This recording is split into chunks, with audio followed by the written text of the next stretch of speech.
Tell you what, you stay here. I will tell them you are here because we have the witnesses. So I'll tell them you're here and they can't do anything about that.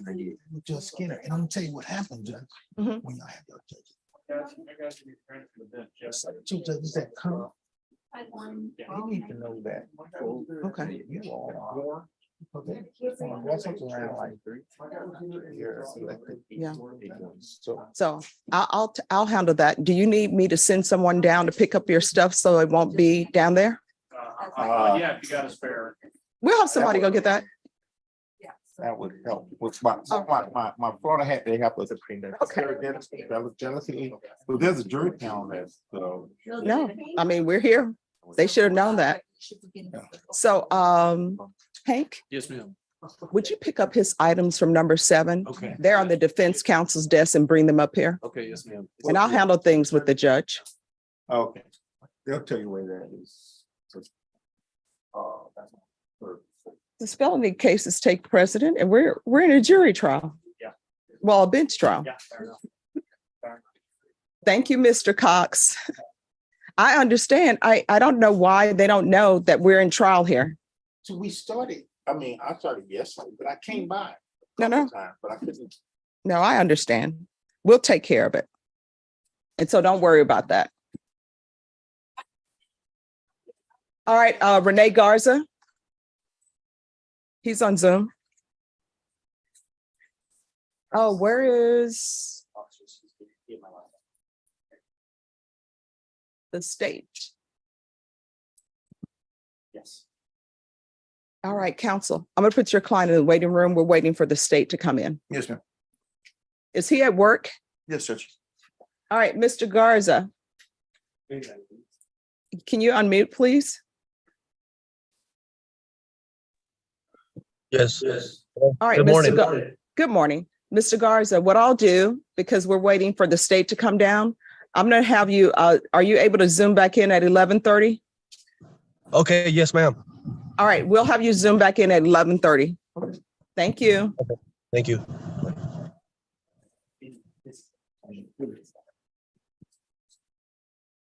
And then. All right, and if I could have people clear out this table. Because we're in a jury trial. Well, I keep saying jury trial. We're in a bench trial. And this is the bench, correct? Okay, thanks. Carlo Romero? All right, thank you.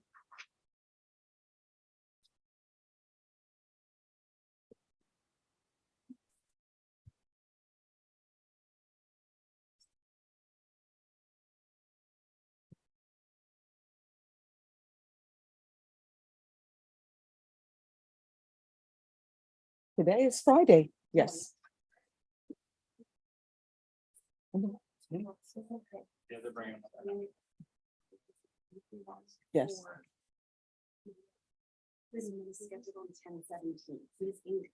All right, can I see the court's file? All right, thank you.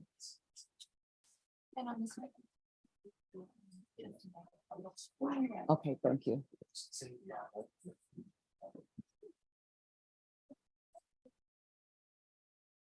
Bench trial. Oh, thank you. I appreciate it. All right, have you seen the motion to revoke and everything? But I'm trying to see if you qualify. He's on for 3G, so Mhm. I don't want him to wait forever, but the alternative is prison. So if the Okay. court would be inclined to reset it, I think it would be helpful. Yes. And so you said he'll be back when with the evaluation?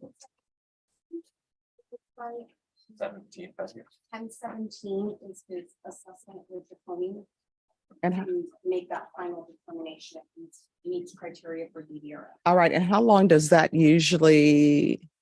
I know you say 10/17, but how long is it going to take them to do a report? It's the 23rd. You should have something by the 23rd. All right, so what I'll do is I'll put it on October 26th. Is that good for you? I think I'm on drug court. Okay, because that's a Thursday. What's a, I could do this Wednesday. all right, We'll do it then Wednesday morning. Usually we don't have cases on Wednesday. I could do Tuesday. Oh, okay, let's put it on the 24th. Okay. And council, if for any reason it's sooner than that, just come in and we'll put it on the docket sooner. Sometimes the difference is the outcome is like the thing. So we might have it on the 18th, the 19th. Thank you. Thank you. And then we have a compliance hearing on Adolph Lopez. All right, thank you. Renee Garza is by Zoom. Melvina Kane, the attorney for Melvina Kane. And then are we ready on Mr. Gore? 2 minutes, Judge. All right, thank you. And Mr. Cox, when you're ready to start, let me know. Okay, I know you need some time to get in the framework for this trial. What may have to be like, Solomon? Did I split the baby? Oh, I'm so sorry. I did.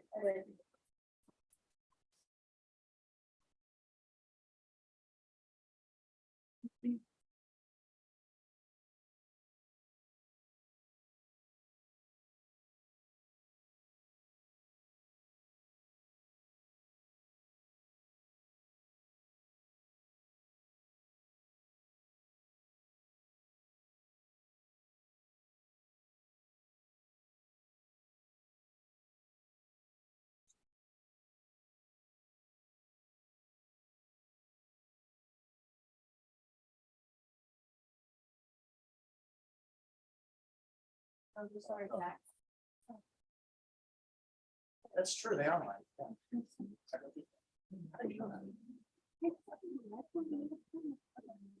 Oh my God.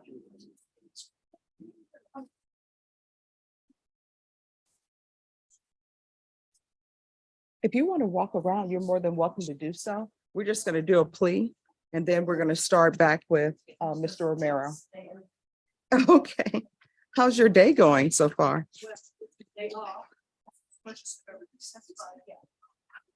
Oh, wow. Well, finally, I lost you 2 days ago. Mhm. It's just like, why not? No, I remember now. I remember when you- It's just my own day off. It's my Mhm. move. We don't have to do it, and now we have to study. You literally have time fast, yeah, at least 2 hours. Oh, Okay, that is awesome. yeah. Yeah. I've been sitting. Maybe the jazz. So you know what? I'm a firm believer that everything happens for a reason. The fact that you're here now people will get paid for time off. I think it's- And at the same time, I had a coworker in Tarrant County that did just 5 years. And she was out like 10.5 hours. Okay. Extra long, I think. She left at 6 o'clock in the morning. We get home. Oh, wow. We get back. So. Oh, man. 4 to 6 hours. After that. Oh, wow. Yeah. All because I asked, why don't we get overtime? That's fine. And see, they give you a gift or something and say, thank you for getting us paid for being here. Because otherwise you would have been enjoying your day off. Oh, and- Ah. Well, we got to eat.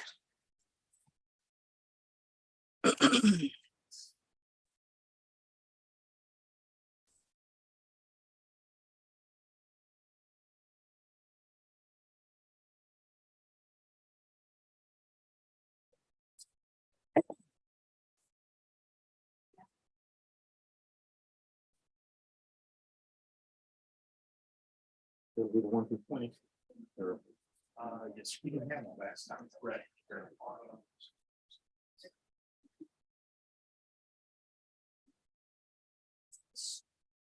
How often talk to a full thing like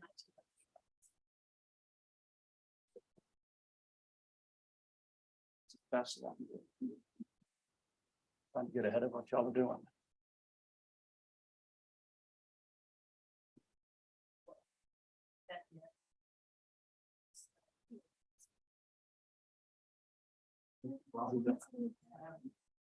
And then I can do like a comment meter in the back or something.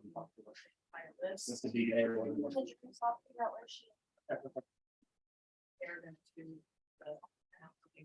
Dinah, I'm going to send you a text message.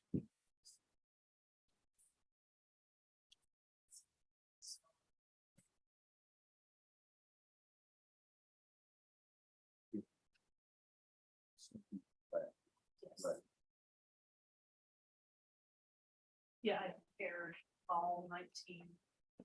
So I missed one. Right. Preferred or regular. I had not. I'm sorry. I thought this one was good for both.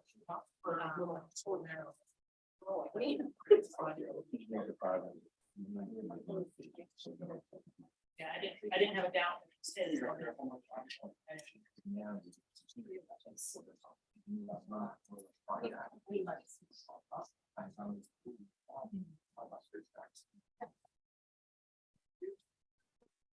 Yeah. Okay.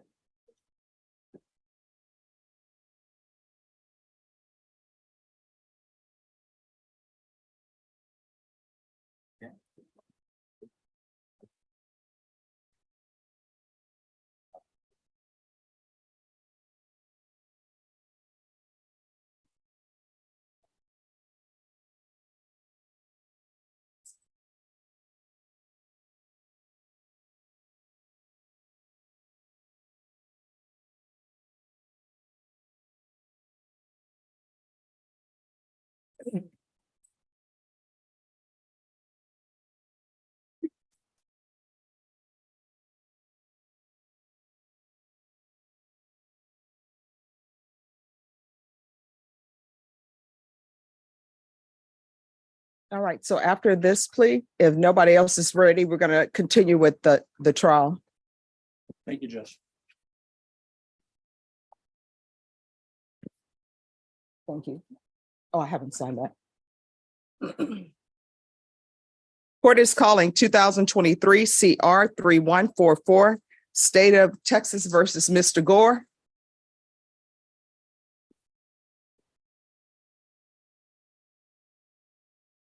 Could I have parties announced for the record for the state? Brittany Mitchell for the state. Charles Defense. Punt for Mr. Gore. And how do you pronounce your first name? Ajay. Ajay. All right. That's why I can't get that name right. The letters are, but I'm going to remember it. Ajay Gore. Are you Ajay Gore? Yes, ma'am. Counsel, have you received all the discovery in this case? Did you review it with your client? Yes, Judge. Mr. Gore, I'm showing you what's entitled Application for Community Supervision. Did you review that with your attorney? Did you understand it? Did you sign it? Yes, ma'am. Showing you what's entitled True Bill of Indictment. Did you review that with your attorney? Did you understand it? Yes, ma'am. Counsel, do you waive the reading of the indictment? We do, and we don't object to their motion to reduce it to the lesser included misdemeanor offensive assault causing bodily injury of a family member. We do have that motion on All right.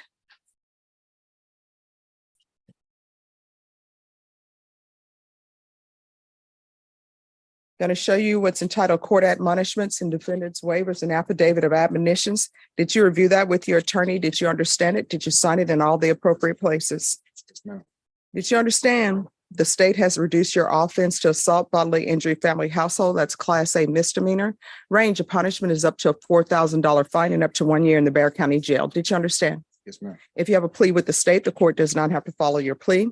If for any reason the court doesn't follow your plea and gives you more than you bargained for, the fact that you entered a plea will not be used against you and you will be allowed to withdraw your plea. Did you understand? Yes, ma'am. Did you understand you have a right to jury trial, a right for you or your attorney to cross-examine and confront any witnesses the state would call and the right to remain silent? Did you understand by entering this plea bargain agreement, you were giving up those rights? Yes, ma'am. Did you intend to give up those rights and enter into a plea in this case? Yes, ma'am. Counsel, has your client been able to provide you with any defenses? Yes, ma'am. Do you believe he has a rational as well as a factual understanding of the charges against him? Absolutely. Do you believe he's currently competent and was legally sane at the time of the offense? I do. Mr. Gore, has anyone threatened you, coerced you, or placed you in fear to get you to enter this plea? No, ma'am. Has anyone promised you anything other than the plea? No, ma'am. Are you satisfied with the way you've been represented? Yes, ma'am. Are you a U.S. citizen? Yes, ma'am. Court will find that defendant has knowingly and voluntarily waived his right to jury trial. showing you the plea bargain page. Did you review that with your attorney? Did you understand it? Yes, ma'am. According to the plea, punishments to be assessed as 1 year in the Bexar County Jail. State recommends community supervision. There's an affirmative finding of family violence. There's to be no harmful or injurious contact with the LaShawanda Gore.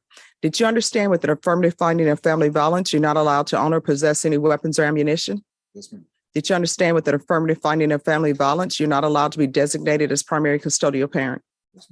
Did you understand that to be the entirety of the plea? State? Your Honor, we have for state's exhibit. No, number- is that the plea? Oh, I'm sorry. That's yes, good. I'm sorry. Defense? Yes. Showing you the waiver of appeal paragraph. Did you review that paragraph with your attorney? Did you understand it? Did you cite it in both places? Did you understand by signing that you're waiving your right to appeal? The only items that can be appealed are written pretrial motions that have been filed, heard, and ruled upon by the court. Did you understand? Counsel, are there any such motions? Next, I'm showing you outside the plea bargain agreement. State is requesting that your community supervision be for a term of 1 year. There be a TAP evaluation, anger management, and parenting classes. If you all could initial there, please.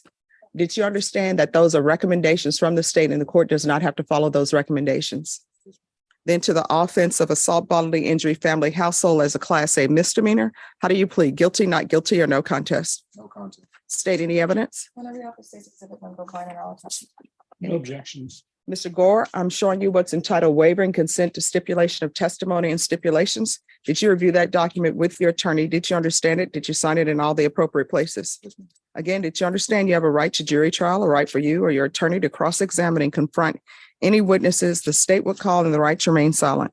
Yes, ma'am. Did you understand that today the state will be presenting evidence in the form of witnesses' statements and police reports, but most importantly, there will be no live testimony? Did you understand? Yes, ma'am. Court will find that defendant has knowingly and voluntarily waived and consented to stipulation of testimony and stipulations. Court will accept into evidence states exhibits 1 and attachments and review the same.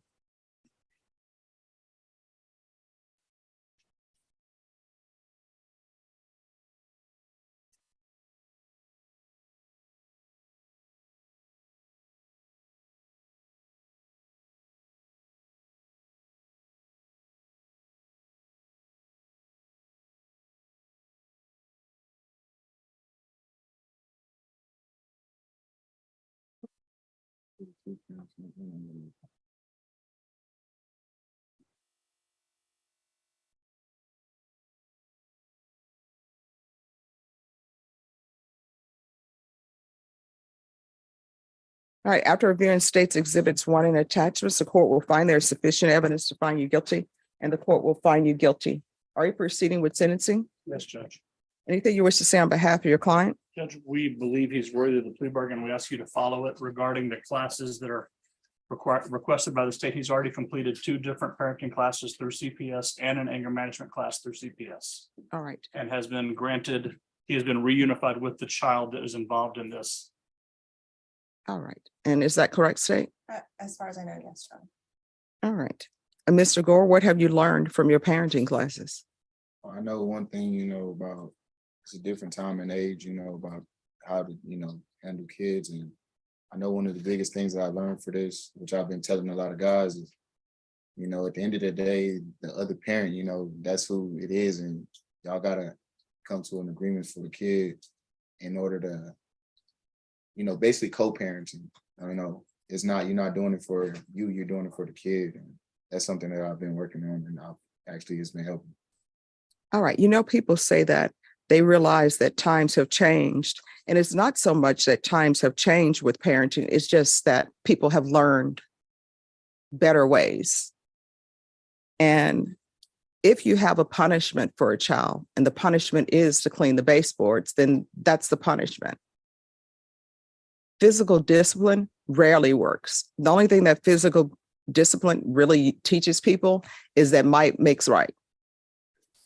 And I always tell people when you are hitting on a child to correct them, guess what? If that wasn't a child and wasn't your child, if that was just some adult on the street and they didn't do what you told them to do and you hit on them, you'd be in court for that.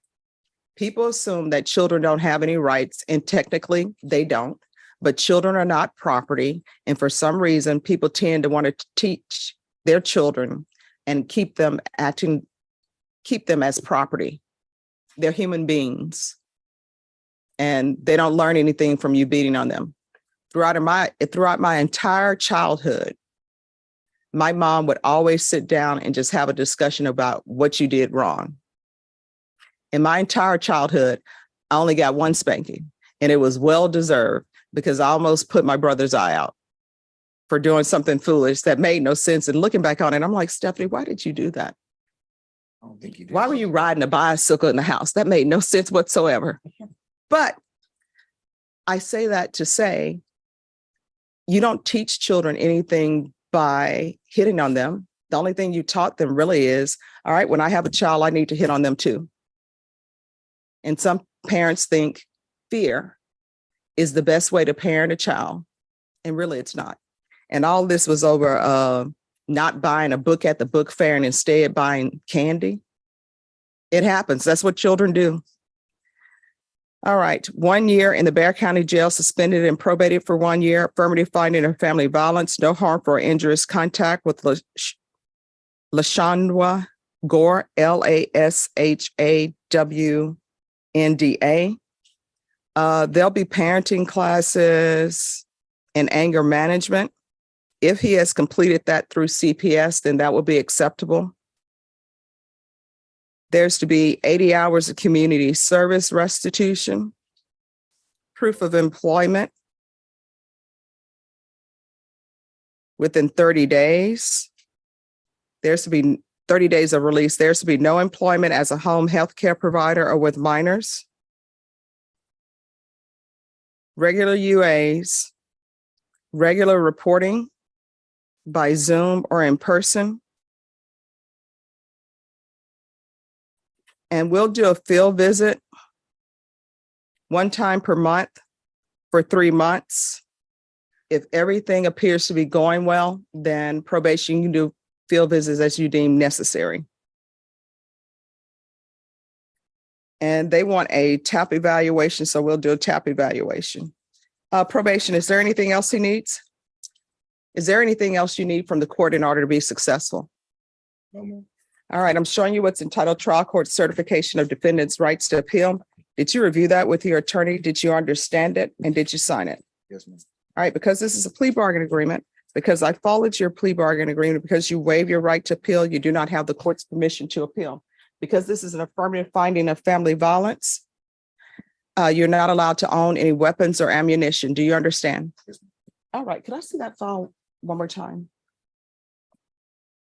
Because I don't believe I said that on the record. There is an affirmative finding of family violence. All right, we can go off the record. You want children to love you because guess what? They'll come to you with whatever problems they have, or if they've done something wrong, they'll come to you. But if they're afraid of you, they're not going to come to you. You understand? I come to my mom for everything. She knows every single thing about my life. Charles can tell you that. Very true. All right. All right. Good luck to you. Thank you, Judge. You're welcome. All right. We're going to start on Mr. Romero. No, it's a bench trial, so they can stay there, and their attorneys, you can continue to confer with your clients, but you need to move them down to the side. Yes. Oh, I remember it now. Yeah, you can go ahead and send it. Okay. All right. Oh, you know what? Actually, though, I'll finish hearing the witnesses and then I'll make my ruling. So you don't have to do it now. All righty. Think about it. When you make that go, I thought about Joe Jackson. Joe Jackson, yes. Yes, thank you. Right. Court is going to call 2021 CR 5583, State of Texas versus Carlos Romero. Hank Wilkins and Sparkle sing the room ready. News Cox, Mr. Romero was here, Judge. Okay. We're ready to continue. All right. Thank you. All right. And where we left off, State, if you could reintroduce your witness, please. Yes, Your Honor. We state calls Shannon Sandiford to stand. All right. And you've previously been sworn in, so that still stands. Yes. All right. Ms. Stanford, we were talking, the last time we were in court about the APHIS results we got back and the latent verification report that you got in this case. Do you have that in front of you? Yes, And did you get names back when you got the APHIS report? yes, And how many names did you get back on that report? 20. And who was the first name on that report? Carlos Romero. And so at the time, did you you looked at Mr. Romero's fingerprints? Yes, I did. And at that time, had you looked at any of the other number 2 through 20? Had you looked through it? Had you compared any of those fingerprints at that time? I did not. And so between the last time we were in court and now, have you had an opportunity to review those fingerprints? Yes, And did you compare them to the latent print from the safe keypad with the E10 print? yes, I did. Okay, and just for purposes of the record.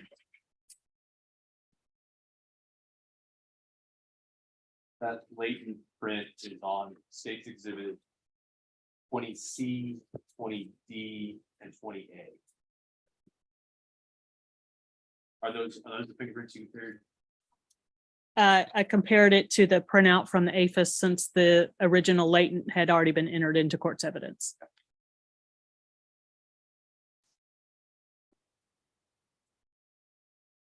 And when you compared those number 2 through number 20 to the latent print, did you get any matches? I did not. Okay.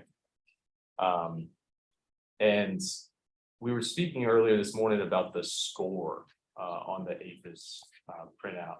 Can you talk to the court, tell us kind of what the score, what that indicates to you? When we get our APHIS printout, each candidate has a score attributed to its possible connection with the latent print. Sometimes there's not a lot of difference between the candidates, and sometimes there's a very large difference between the scores of the candidates. Okay, and so for the top hit, number 1, Carlos Romero, what was the score on that one? 3,781. Okay, and then on the second ranked hit, Beatrice Adriana Palomino, what was the score on that one? 904. Okay, and it looks to me like that's the highest, the next highest score is 904, is that right? Yes. And so your initial comparison of the latent print to the APHIS, did you identify anyone? Initially, I had identified Carlos Romero as the source of the latent. Okay. And Judge, may I approach? Yes. The last time we were in court, did you have the opportunity to roll some fingerprints? I did. Sorry, one moment. Yeah, 20.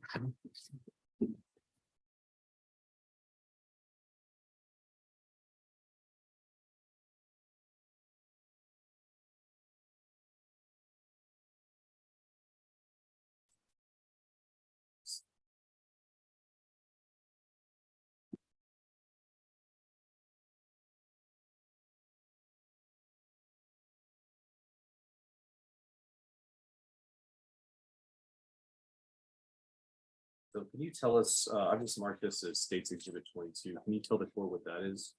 On the 2nd of August, I rolled the prints of Carlos Romero, UNC Inc. Yes. Well, my objection, if the witness is going to, that's not, is that the one that's in evidence? No, sir, not yet. Okay. In terms of who he took the print from, I would object to that. I mean, I think the witness can testify that she took some prints on the day, but in terms of who prints they were, I have an issue with that. That would be based on either hearsay or if it's some type of admission, then All right. the case has to establish a predicate. I hear you. I understand your objection, Mr. Cox. Sorry, Your Honor, I'm still laying the predicate. All right. Do you see the person whose fingerprints you rolled on that day? To be honest, it's been over a month and I couldn't say for sure whose prints all I know is an individual signed it, gave me his name and date of birth. Okay. And so you don't remember on that date whose fingerprints you rolled? No, Okay. I just know the person gave me the name Carlos Romero and the date of birth 7/28/97. All right. The objection with regards to what somebody told her, that objection will be sustained. How do you recognize that you took the fingerprints on that day? Well, it's my handwriting, plus I put my name on it, the date that I took them, and then after I did the comparison, I initial and dated the fingerprint. The finger I identified as the source of the late. Okay.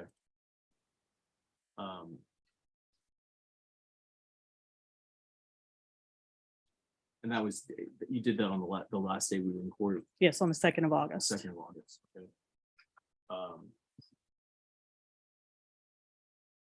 Your Honor, I offer State's Exhibit 42. I didn't get any objection from. That's helpful.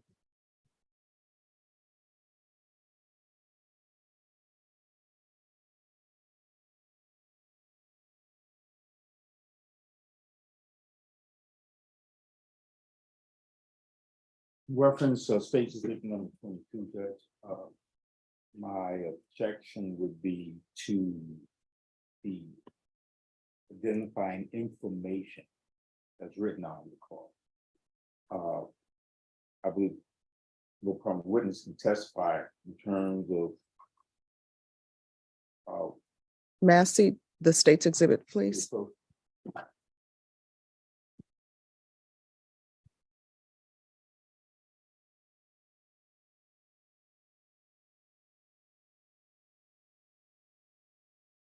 All right. With regards to state's exhibit number 22, with regards to the person's name that's listed, which is Carlos Romero, the court is going to sustain the defense's objection to that. With regards to the signature, the court will sustain the defense's objection to that.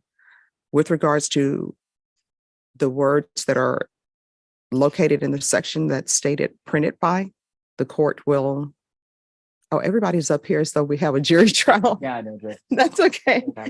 With regards to the items that are filled out that says printed by, the court will overrule that objection if there's an objection to that. The date will be overruled, the date of birth, and that will be overruled. the date of birth as to, Well, you objected to the identifying name. no, all identifiers in terms of any written identifier. So Now we'll what go to the are date you of birth. objection to the date of birth? All right, that will be sustained. Judge, is the fingerprint non-testimonial? Yeah. This is the problem. The defendant's name, Mr. Cox is objecting to the identifying as his client. And Judge, I would argue that she took this immediately after. It's the person whose fingerprint she took who wrote it down. If necessary, you can do this again and have to do that. I think that's what you're going to have to do because the defense's objection to the identifiers is sustained. And if she can't identify the person in the courtroom, then And Judge, we filed previously a motion to fingerprint, and I think there's a ruling on that. I mean, we were able to do it at the time, but if we need to have a brief recess so that the witness could. sure. Is that, reasonable, has that expired? Is there No. expiration date? No, there's no expiration date. I'd like to orally re-urge that motion. Yeah, no. All right, if you'll redo the fingerprints. Thank you, Judge. Thank you.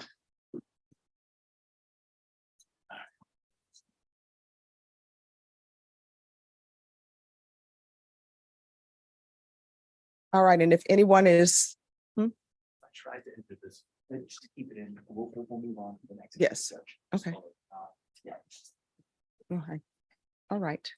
And then are there attorneys for the persons in the box? I know we had Mr. Brooks here with his client. His client's case is being reset, but do you need to talk to Mr. Manjares?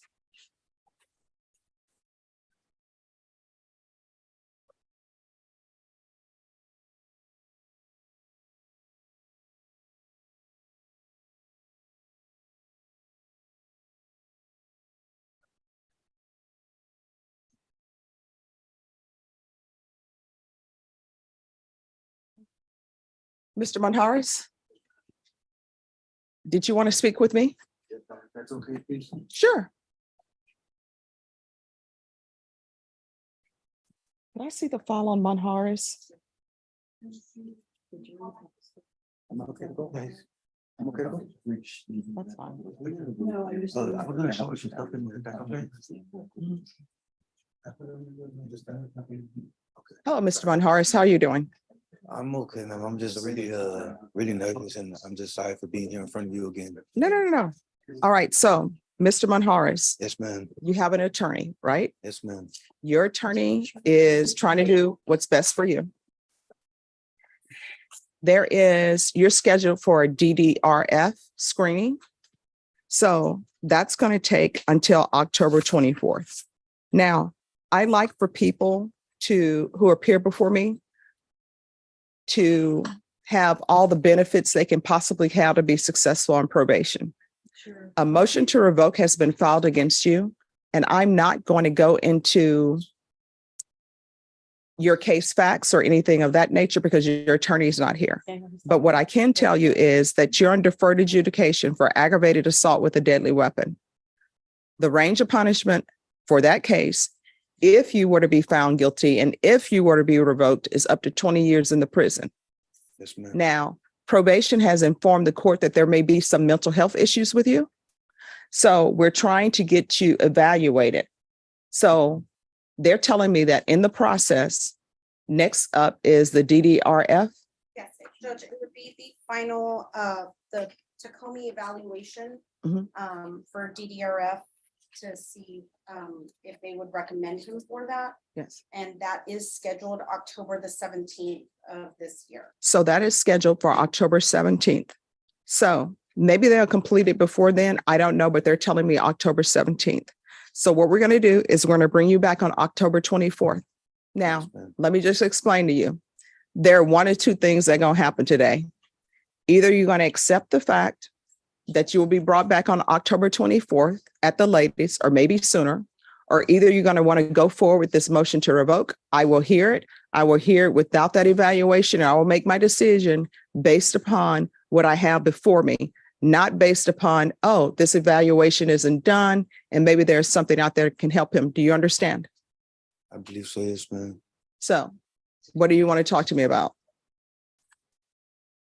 Yeah, basically, I've explained everything that right now you explained everything that I was wondering. That's what I was trying to talk with everybody about. I just wanted to get in front of you and show you some of the progress like that I've been doing while in there. Okay, I'll look at your progress. Um, What have you been doing? I took a anger management class that I got a certificate in. Okay. I started a social values class. I have a transition plan that my counselor teacher had made. Mhm. If you want to see that, Okay. and it's just that way you can see like I'm been trying to make the most of my time, and I will tell you what, I appreciate that because sometimes you have people who are waiting at the jail and there are programs available and they don't try to take advantage of the programs or enroll in it. So I appreciate that. So when we come back on the 24th or maybe sooner, make sure that you bring that paperwork with you. Make sure you let your attorney know, and I will definitely consider it in whatever I decide to do. yes, man. And I just wanted to thank you too, just because this is the first time I've been in custody, Mhm. and I'm not able to be a trustee because of my child. I'm a trustee in the pod, Mhm. but I'm not able to work like Mhm. in the jail because of my charge. And so this is the first time I've had so many resources. Like my teacher, she's a great help. Mhm. She's giving me so many resources that y'all offer, the city offers, and I really would like. That's what I was trying to. I'm sorry, I'm a little nervous. No. That's what I was trying to be able to take advantage of if I get another chance. When I get done whatever I need to get done in the future. Mhm. I freaked out that there's schooling programs that will help you. They pay you just to see if you qualify. So Yes. that way, because I was struggling to pay my stuff before, and I mean, there's so many resources. I just want to thank you for that, though, and I just want to be able to get in front of you and tell you thank you. And I mean, I appreciate Mr. Brooks too. He's doing a great job. Oh, you're I'm welcome. sorry Thank you. for disrupting or whatever I did to slow the court down today. No. But You know, let me for- just tell you, I am here to hear cases. I'm here to listen to people. My main goal is to treat everybody as an individual because it's pretty easy to just lump people in a group together. Yes, So I ma'am. always see people as individuals. And I appreciate the fact that you're doing things at the jail to better yourself. So we'll be back. You can mark it on your calendar. The latest we will be here is October 24th. But if everything is completed before then, we'll be here before then. So you can circle that on your calendar. Unless something happens where I'm not here, we will be back on the 24th and Ms. Ferguson has marked it. Ms. Ferguson, can you give him a reset form even though he's in custody? So he'll have the 24th date and we'll be back at that time. Okay, All right. thank you. You're welcome. Am I able to give a copy of my certificate to my mom? She's here right now. Oh, if you'll give me, Deputy, are you able to give his mother his certificates? It's you could close that folder, and it's gonna be that copy right there. And where is your mom? I believe she's talking with my lawyer right now. Okay. I just wanted to show her that I'm tired of. You had talked to me last time about my daughter and everything, and I got a really good support system. I'm lucky to have, and I was running for I believe 2 years, Mhm. and I don't wish that on anybody really, and Okay. the opportunity to be able to get an ID finally and like do some schooling and start some positive things. Like I just want to show her the little steps and stuff. Like Okay. they moved me from where I was starting the class, and so I wasn't able to continue them. But my teacher, I emailed her on the kiosk and she set up video visits for me. Okay. So All right. Awesome. yeah, All right. Thank you so much. Judge, may we approve? Yes. thank you, sir. I appreciate Hmm? Judge, we're defending using Oh, well, I mean, he doesn't have to give his name. Yeah. I mean, he doesn't have to give his name if he doesn't want to give his name, but she can take his fingerprints and then we'll do everything else. If you'd like to just take this thing. Will you sign the part? Hey, I can't tell you what to do, but he doesn't have to give his name. Morning, Judge. Good morning. This guy Gallegos is in the box. I was here this morning and attempted to work out the case, but I received some new evidence last night by written sign. All right. Could I see the file on Gallegos, please? And she missed the court date. She was on a PR bond, so she's been in jail 30 days.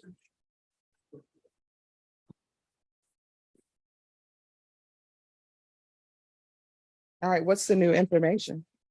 Well, we have some new admissions, Your Honor, signed. Okay. All right.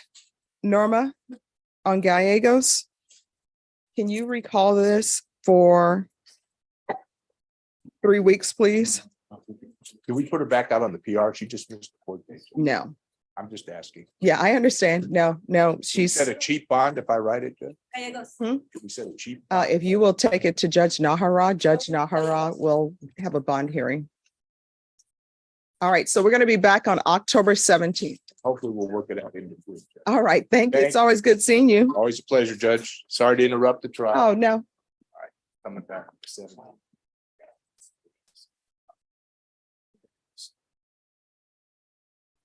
Okay.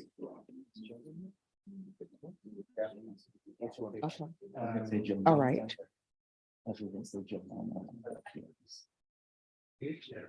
Melvina Kane, come forward, please.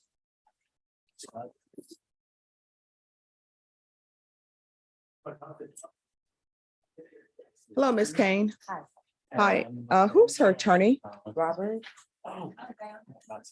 All right, he had said that you were in the hospital. Yeah, I had a car wreck and had to go to the hospital yesterday, but I texted them and told them I'd stay in Selma and they were taking too long, so I didn't want to miss court today again. So I told him that I would just leave and come to court.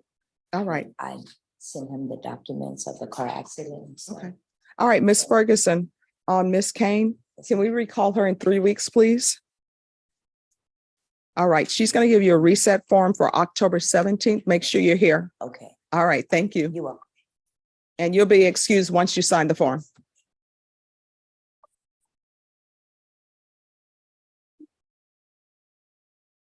And when you all are done with the fingerprints, let me know.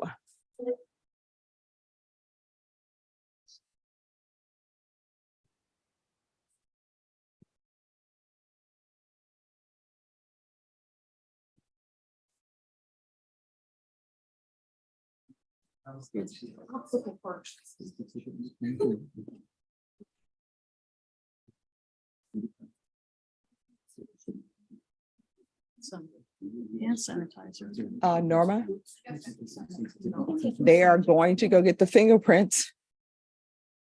So I mean, not the fingerprints, the DNA. They've done it. So now they're on their way back.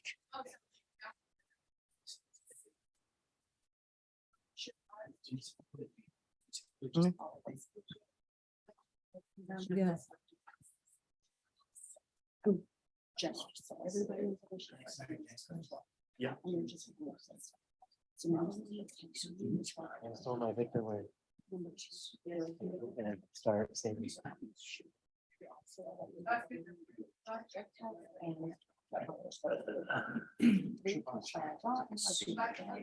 Yes. Yeah, I have a photo. Things like that. Same thing like that. Four, report on the first report, financial report, everything. You know, self-populated and yourself. Yeah, I'll go over all that. Fine, it covers our candidates, so we do that too. Or elsewhere, there's such a, having such a person. Like, fire got at any time, but we turned out. That's just to make sure that we do people and then, you know, boys and if they find any type of contraband, they destroy it. And guns. Six, Scalia County. Commission. You grab some. Oh, are you ready? I need to do it. Okay, just let me know when you're ready. Okay,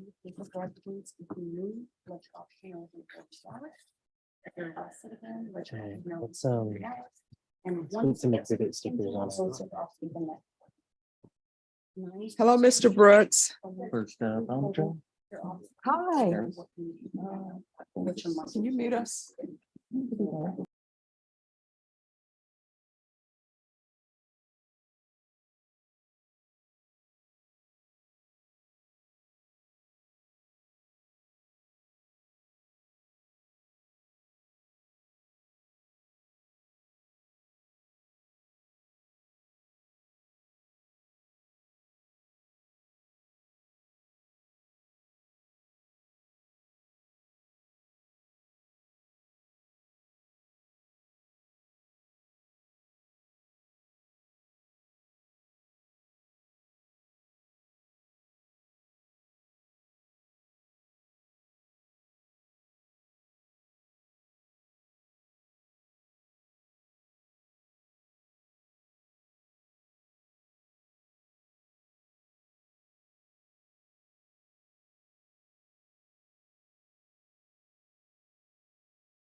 Excuse me.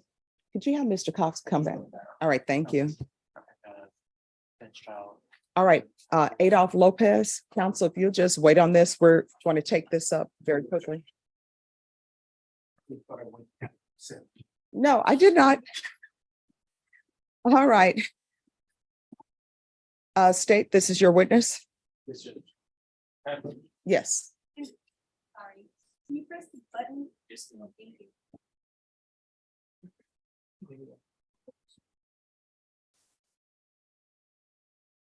So I'm gonna show you what I'm marking right now is State's Exhibit 23. And can you identify that for me? It's a rolled fingerprint card that I just took. Okay, just now in the courtroom? Yes, And is it dated? yes. What's the date on it? 29 September 2023. Is that today's date? Yes, And did you sign there? I did. Okay, I wrote my name.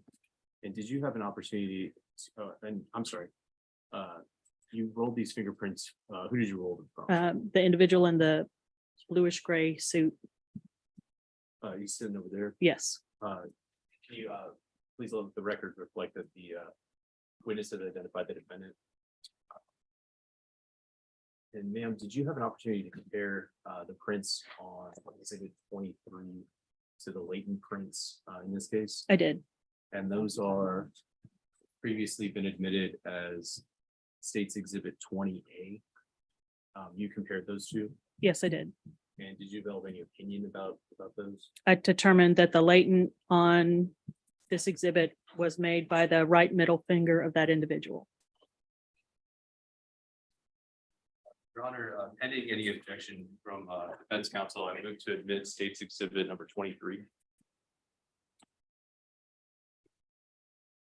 Do I? Oh.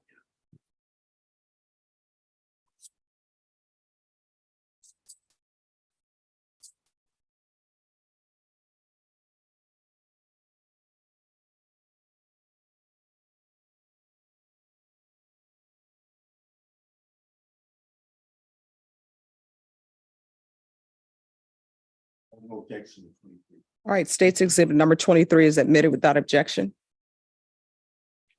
And you all use the term points in the fingerprint, right? Yes, Did you identify a certain amount of points that match these two different exhibits? I identified 14 points that corresponded with the latent from the known print. Okay, 14 points. And does the San Antonio Police Department have a minimum number of points? A minimum of 7, So the minimum is 7. And how many did you find? 14. Okay. I'd like to show you what's been marked previously as State's Exhibit 22, but not. Did you have an opportunity to look at that? Yes, I did. And what is that? This is a card I rolled on the 2nd of August, 2023. Okay, and so that's State's Exhibit 22. Did you compare the prints on State's Exhibit 22 to the prints on State's Exhibit 20A? I did.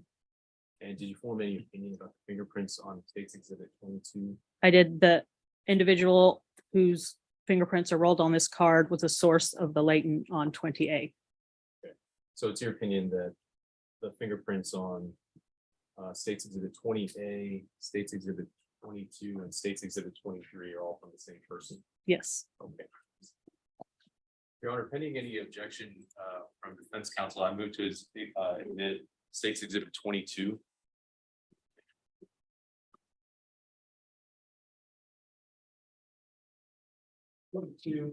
That's the same objection that we had. If I can see State's Exhibit 22, please.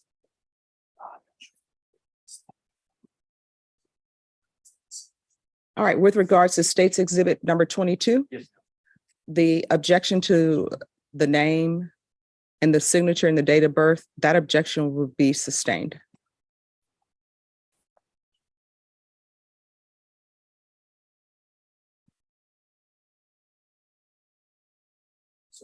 State's Exhibit 23. Is it your opinion that the same person, those are the same person's fingerprints on Exhibit 23 as on State's Exhibit 22? yes. Okay, Your Honor, I move to admit State's Exhibit 22, pending any objection from defense That's Councilman. All right, with regards to State's Exhibit number 22, if the name of the defendant is on there, I would say alleged defendant, because I know the issue in this case is identity. The defense's objection will be sustained as far as the defendant's name, the date of birth, and the signature. Other than that, if you want to redact that, it will be admitted. Okay, I guess what I'm, Judge, kind of just to. Yes, So on 23, she's saying that these are the same fingerprints as on 22. yes. And at the time, the individual who she got the fingerprints from said, "My name is Carlos Romero." And so, and so that's why it's reflected on the card like this. So I guess what I'm just trying to show is that at one time, the fingerprint she had said Carlos Romero. I think it's a non-testimonial. All right, the defense's objection to that will be sustained. All right, and I understand your objection, counsel. Yes, ma'am. I'm sorry. I was No, making no. sure I.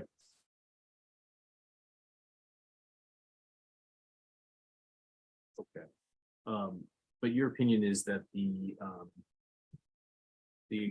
fingerprints on State's Exhibit 23 are the same as the fingerprints on State's Exhibit 20A, correct? Yes, And the fingerprints from State's Exhibit 23 are the person sitting in the blue jacket over it. yes. So once you compared these prints from 20A to the APIS, you got the match. Did you forward that on to the detective in this case? I'm not sure how I communicated with the detective. It's very possible. If the case had already been assigned, I would contact the assigned detective. But if it hadn't been assigned yet, I wouldn't have a specific detective to contact. Okay, but you say when you have information like this, the practice is to identify the detective. Yes.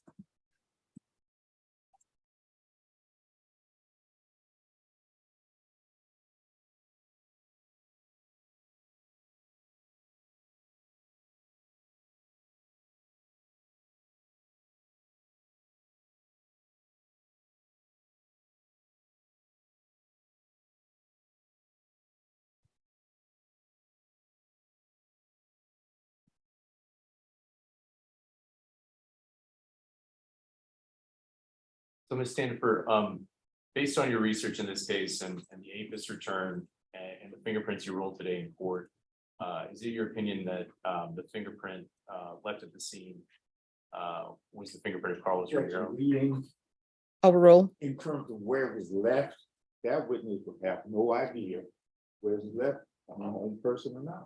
All right, that'll be overruled. You can answer the question. Could I hear the question again then, please? Yes, ma'am.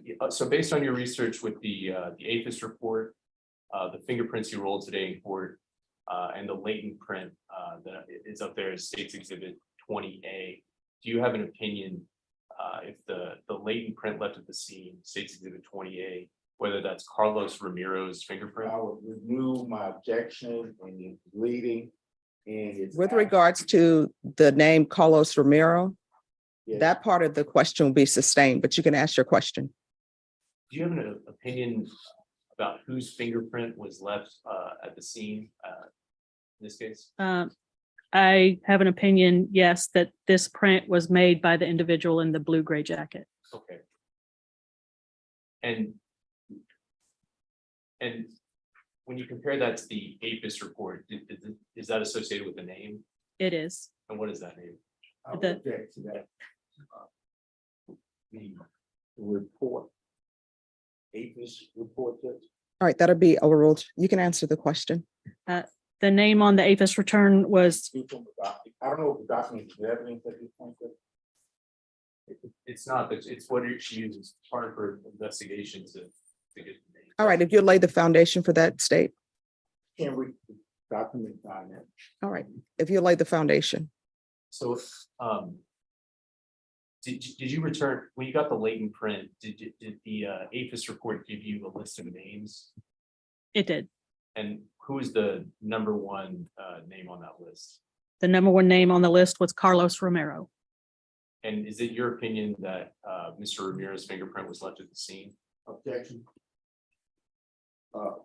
It's not only is leading speculation on in terms of this, what this, because she can't testify from her own personal knowledge where the print came.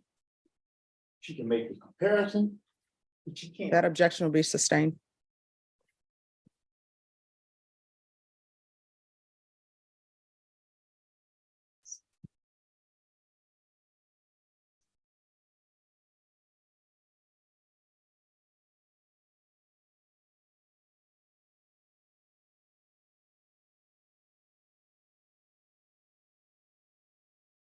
So the latent print that was left at the scene, Again, leading the, Overruled. so the latent print you examined, do you have an opinion who left that print?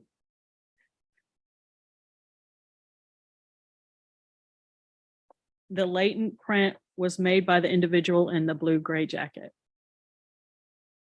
Pass the witness, Judge. Defense. thing.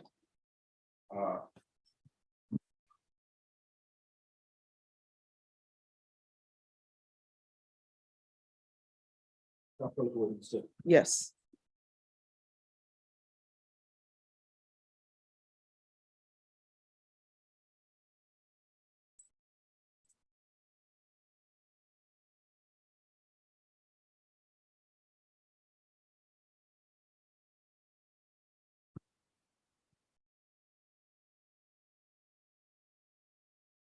Ma'am, I would imagine that just in terms of fingerprints and such prints. You've seen a lot of prints in your day, right? Yes, sir. Probably more than 10,000. Probably. Okay. Now, if,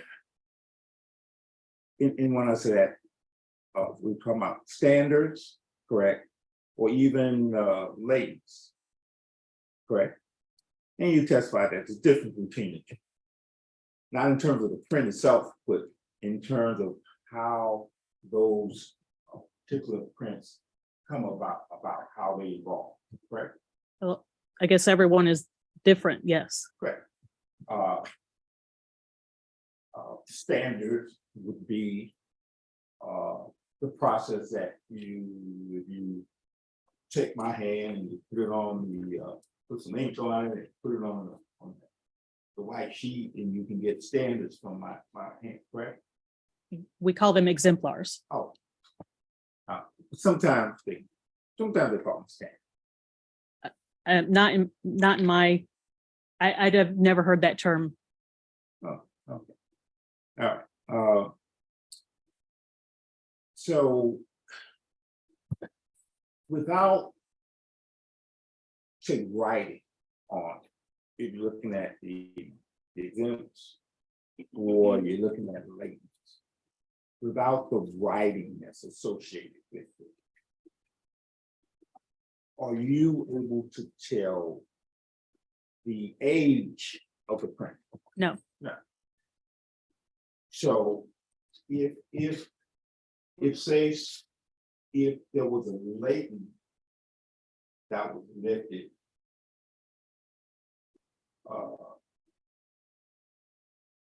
say 50 years ago,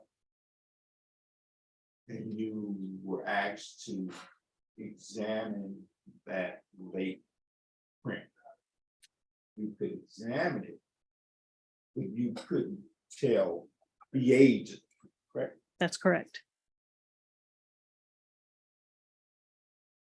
So in terms of a print lifted from a particular place or a particular item or subject, is no way for you to tell how long that print been there or when it was lifted, correct? That's correct.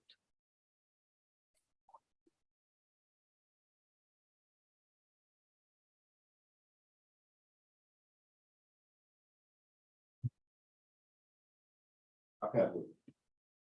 Any further questions?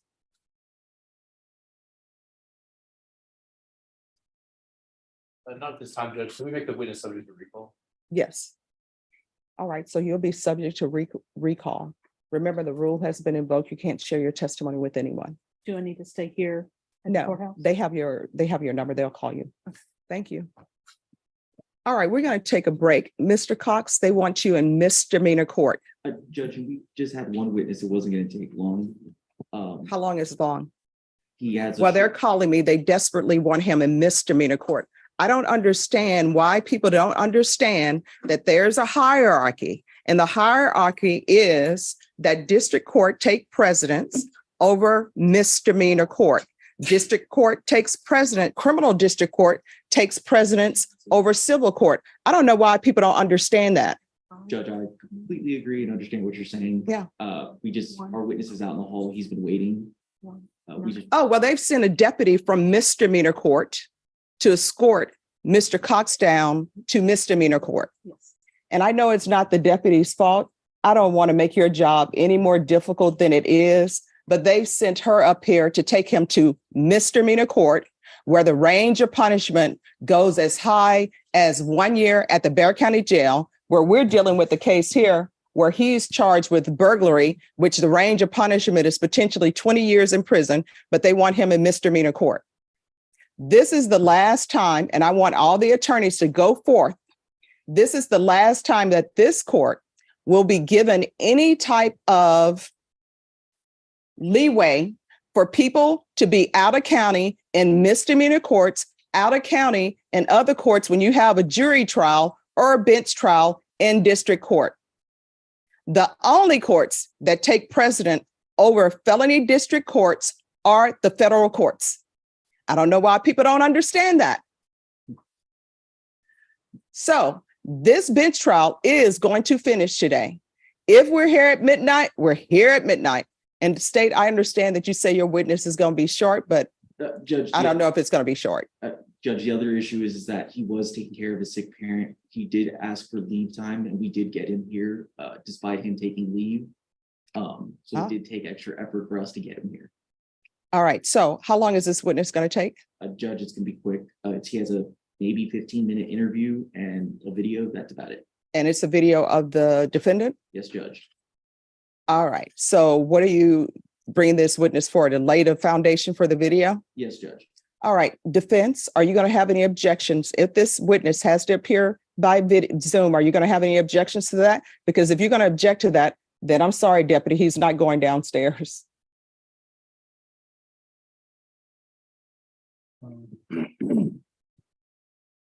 Say having the witness outside here by Zoom. Yes, because he has someone who's ill that he needs to be taken care of. And Judge, I can further explain. He explained it to me this morning. Okay. Unless my understanding is it's the video and it's the alleged video of your client. Unless you all are going to just stipulate this is the video, and then the court can hear any objections. Otherwise, defense, are you going to have any objections to him appearing by Zoom?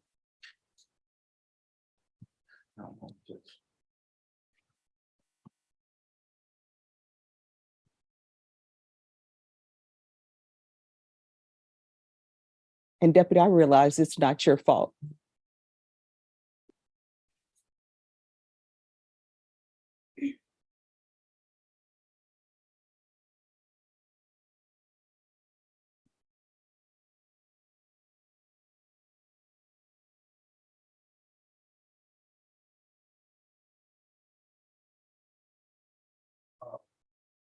Would like to have the witness here. Since he's here. All right, then, Deputy, I'm sorry. All right, bring the witness in. Call your next witness.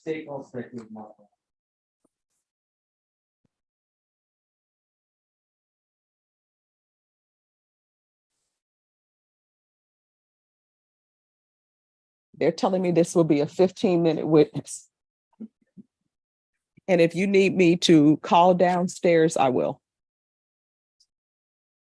All right, if you take a seat here.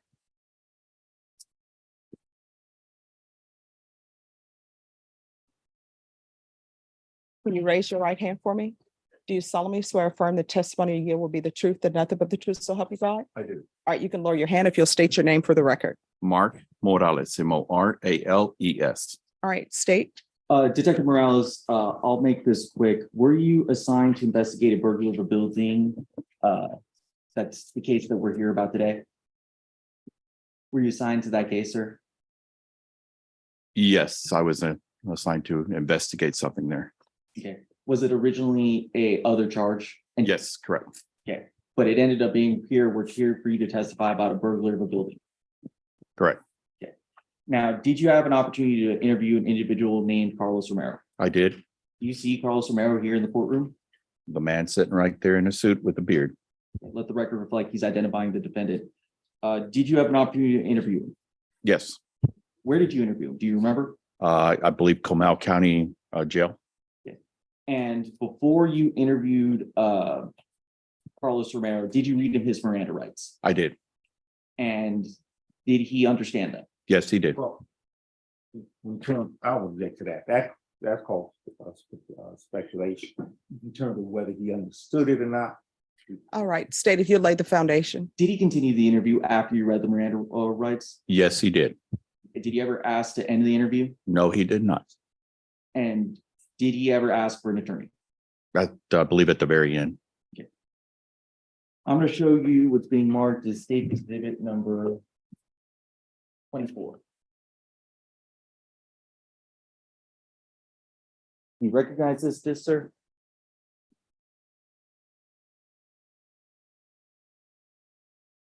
Yes, Okay, what is it?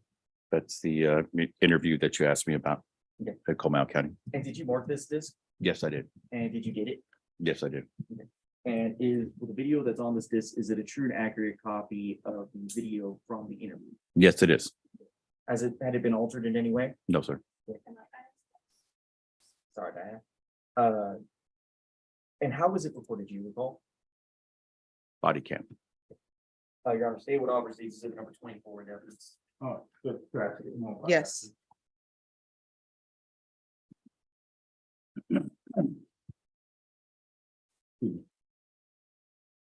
So, detective, and your testimony that you went to Comal County to interview my client, correct?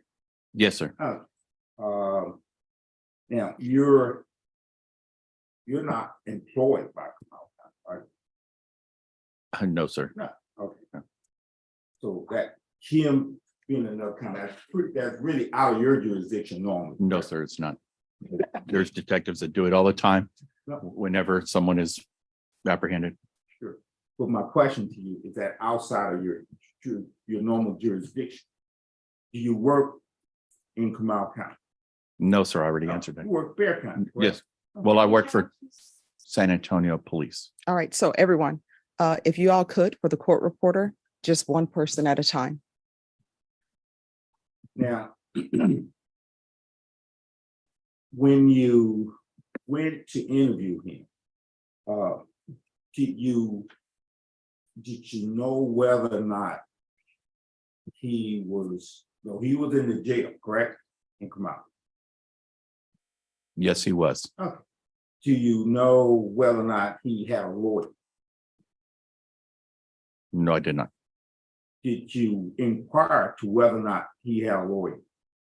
I read him his rights. No, my question to you is that did you inquire, say before you went up there, to determine whether he had a lawyer? My answer to you, sir, was I read him his rights. But my answer to you, did you inquire whether he had a lawyer or not before you went there? That's not what I'm supposed to do. I'm supposed to. Well, just 1 second, stop.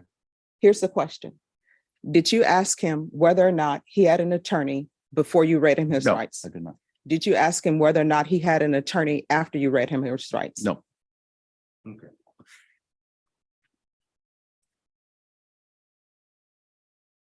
Before you went up to Comal to interview him, did you try to make the determination of whether he had an attorney?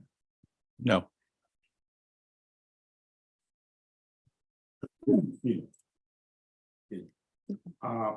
So you go to Comal, What day was that? You remember? I do not, sir. I'll have to look here.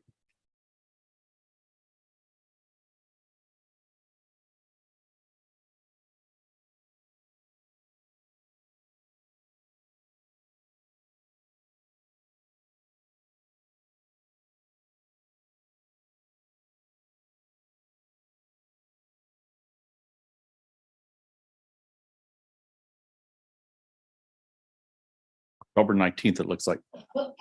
2020.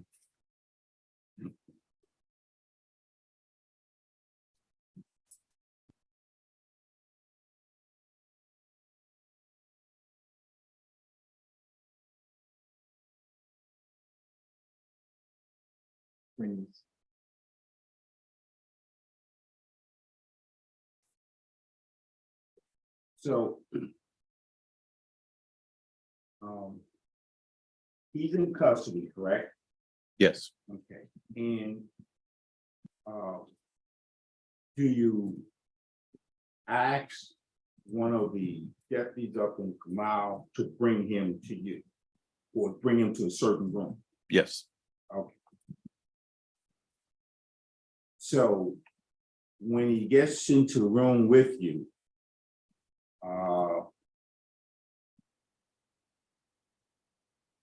he's not, is he free to leave? No, he's under arrest by Comal County, in that county. Right. Now. Do you recall whether before you talked to him that day, whether you still had your service, I don't say revolver, your weapon with you? I believe we check him in. It's a secured facility, so I don't recall, but I believe that's a policy. And at that point, once you get into the room with him, he's here. Do you talk to him about why you're there to see him? Yes. Okay. Do you explain that to him before you go into his rights or after you do? I believe it's before. Okay. So you kind of talk to him first. I introduced myself where I was from. Okay. And then at that point, your testimony that you start reading his rights, correct? Yes, sir. All right. Did you read them from a card, or do you have a form that he signed? It's a little card I read. Okay, you read it from a card. I believe it's SAPD form 66 Echo. Okay. Now, the form that you read from him, that you used, do you have it with you? No, sir. Do you have him to acknowledge anything like signing or putting his initial on the card that you read from? At the end, I say, do you understand your rights? It's a yes or no question. Okay, so the only acknowledgement in terms of, it's not a written acknowledgement, it's just an oral acknowledgement that do you understand your rights? Correct. Okay. Now, what was the first question you asked? On the card, from the card, what's the first question? I have to look at the card.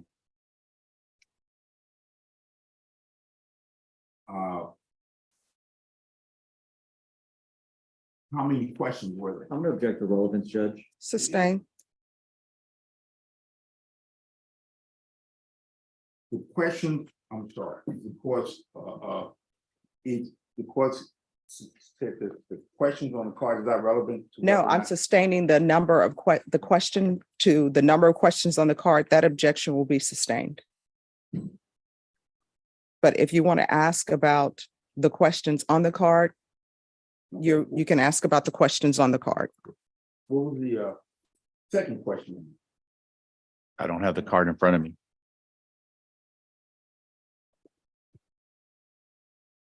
And your testimony at the end of the day, once you ask him these questions,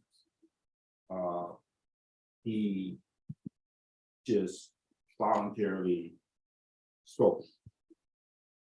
Yes, sir. But you did indicate that he mentioned the lawyer. When did that come up?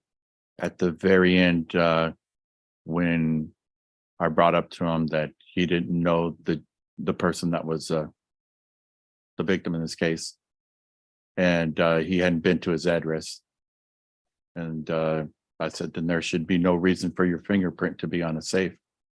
That's when he asked for an attorney.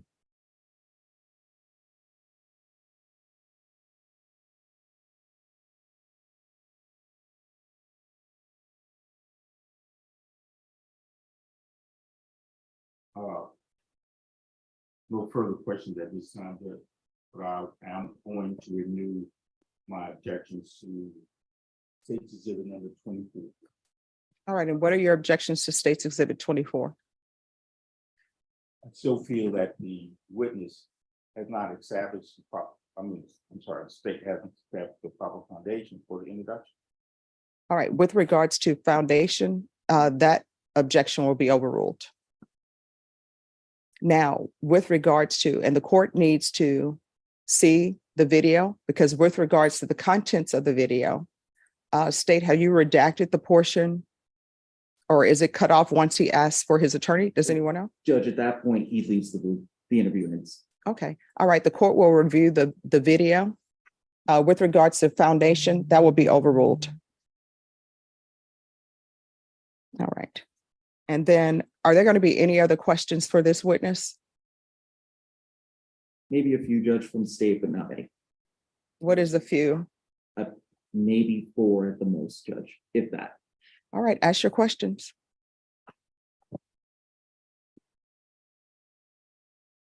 Now, on the night of the burglary, did you go to the scene?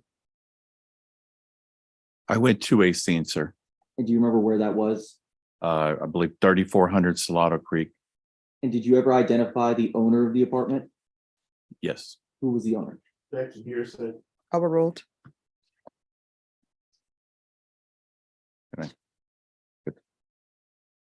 The owner of the apartment was Kelvron Hardrick. That'd be it, Judge. Defense.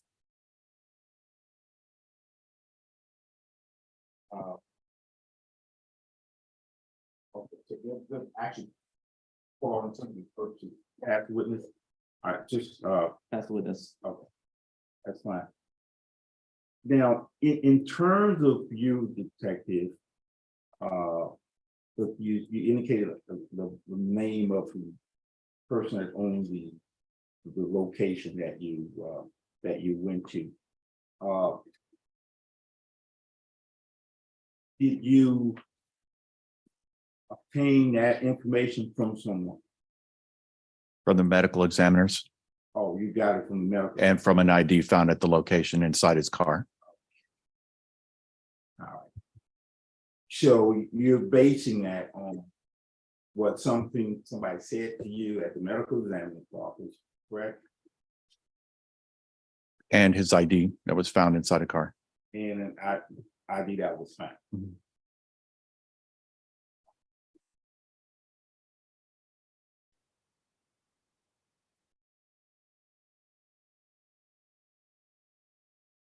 And you said I don't think you found in a vehicle that was in a parking lot. Yes, correct. That he left running. You say that you left running. Did you actually see the person leave the vehicle running? No, I saw the vehicle running. The car was on. So you can't testify to who left it running. We had security video that looked that he drove the car. And yes, he You have personal knowledge. threw a video. Yes, sir. You were there. I was there after the murder. Yes, sir. Okay. You weren't there when it actually happened. No, no, sir.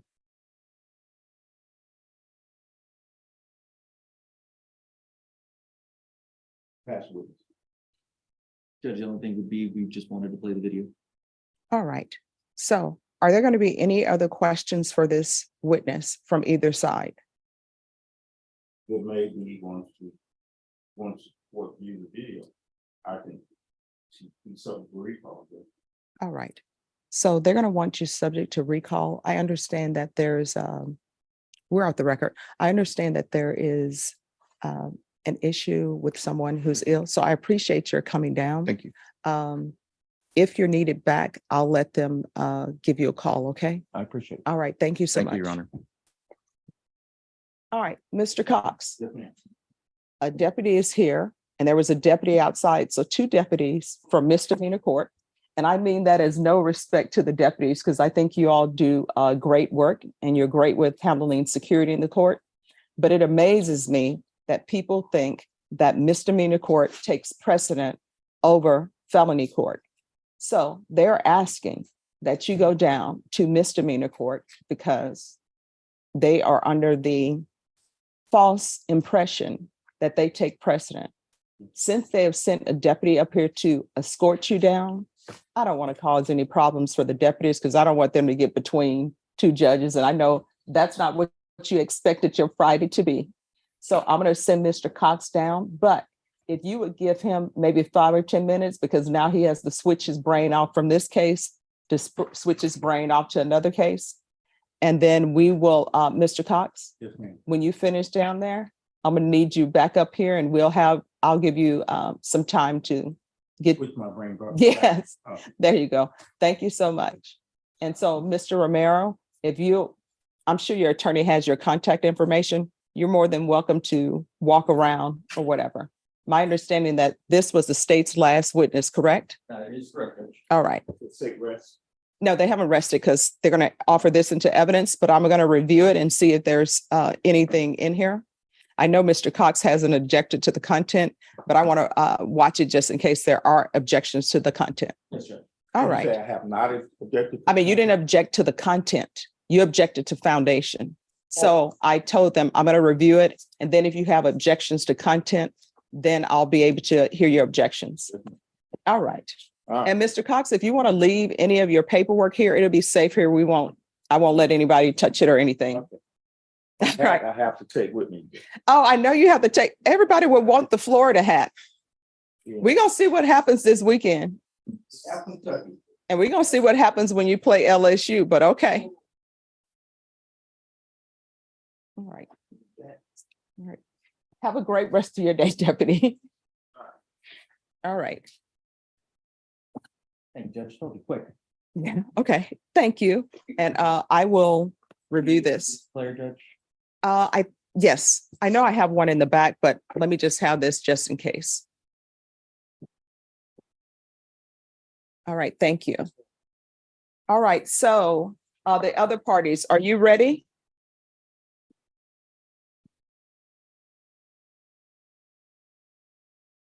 Mr. Stenberg, was your client doing a bench trial today as well? I'm so sorry. Was your client, you wanted a bench trial for your client, correct? Correct. All right, state. His client wants his bench trial as well. No, which client are we talking about? Oh, your client for family violence. That's on the docket today for a bench trial. Yes. Yes. Travis, Judge. All right, so they're going to bring family violence down and we'll start that bench trial too. What time? Oh, just as soon as Travis come down, we'll start it. Well, I have a gentleman I'd like to take the plea on. Sure. Once they swear him in, we will do that. All right, everyone, I'm going to take a 5-minute break. Oh, sorry, Mr. Brooks. It's an informal inquiry, I guess, Judge. Yes. And I'm ready to address the court. whenever All the court's right. ready for me. Oh, you don't need to be on the record for this. Sure. All right, Adolph from Lopez.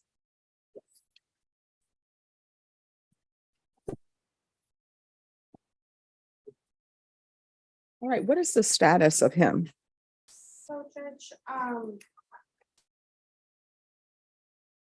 he is currently on the wait list for DDRF. Mhm. And I believe he's been in custody for some time Mhm. and at this time, my understanding is a supplemental report had been submitted regarding some concerns about placing him at DDRF. All right, do you happen to have the supplemental? I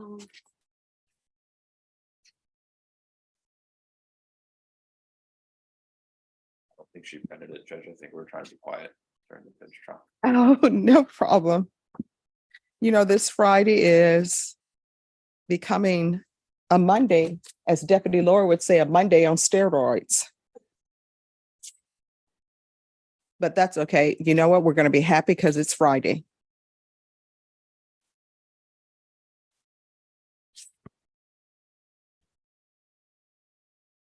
I have one report from DDRF, but that's not the updated one. July 14th. No, I have this, but I don't think that's. I printed it front and back. Oh, no, no problem. We're saving trees. So, okay.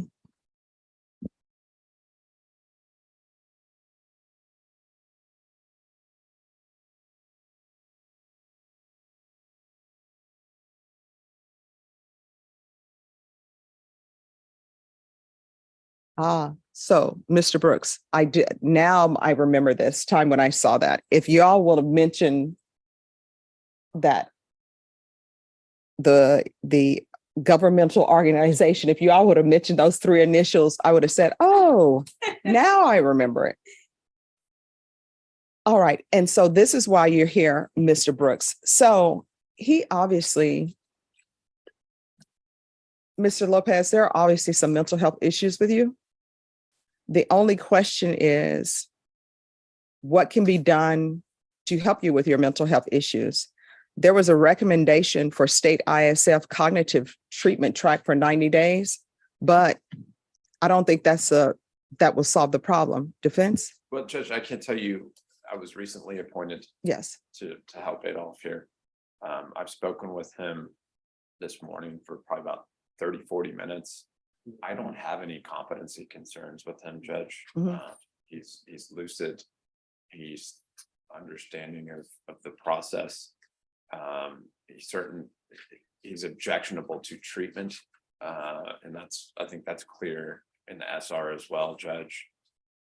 He's scheduled to go to DDRF, but I think they have some concerns about whether he would be appropriate there. All right. Well, if you think he's competent, we could send him to state ISF cognitive. The only concern I have as attorney is the wait time for that is 2 months currently. He's been sitting for, according to him, about 5 months as of today.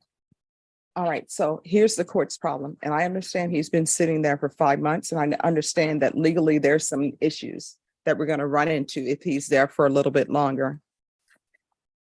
From the reports I'm reading, Mr. Lopez, it's not safe to release you in society. I mean, if I put you on GPS, you can cut the GPS off. And what I can tell you is I've read the report. FBI has some issues with you. They're saying that you called to threaten the FBI.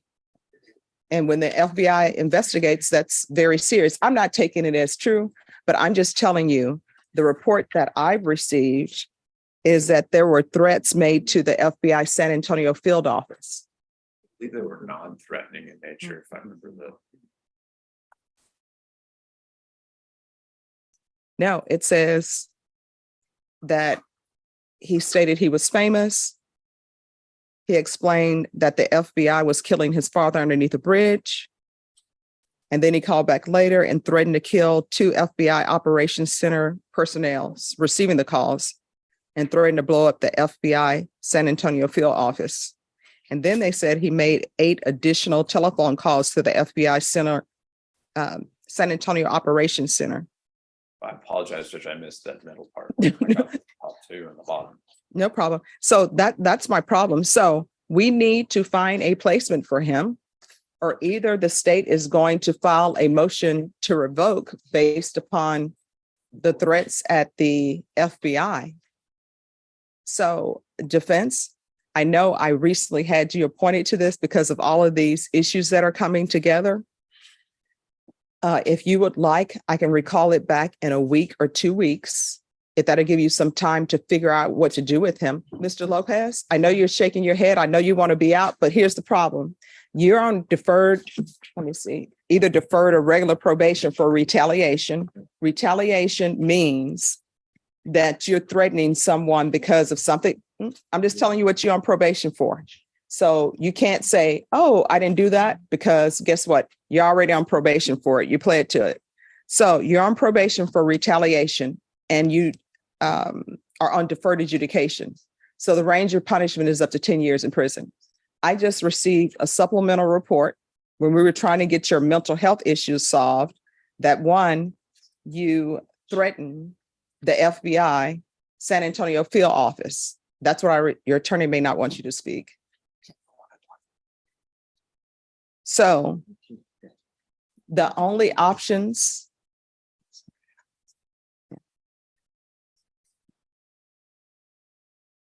These are the options the court has before it right now, and they're not good options for you.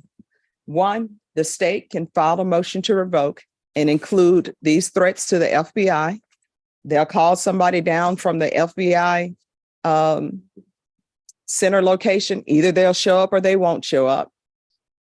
Or I give your attorney a reset so that we can figure out what would be a good placement for you. I don't think putting you on GPS is a good idea, because you can always cut it off.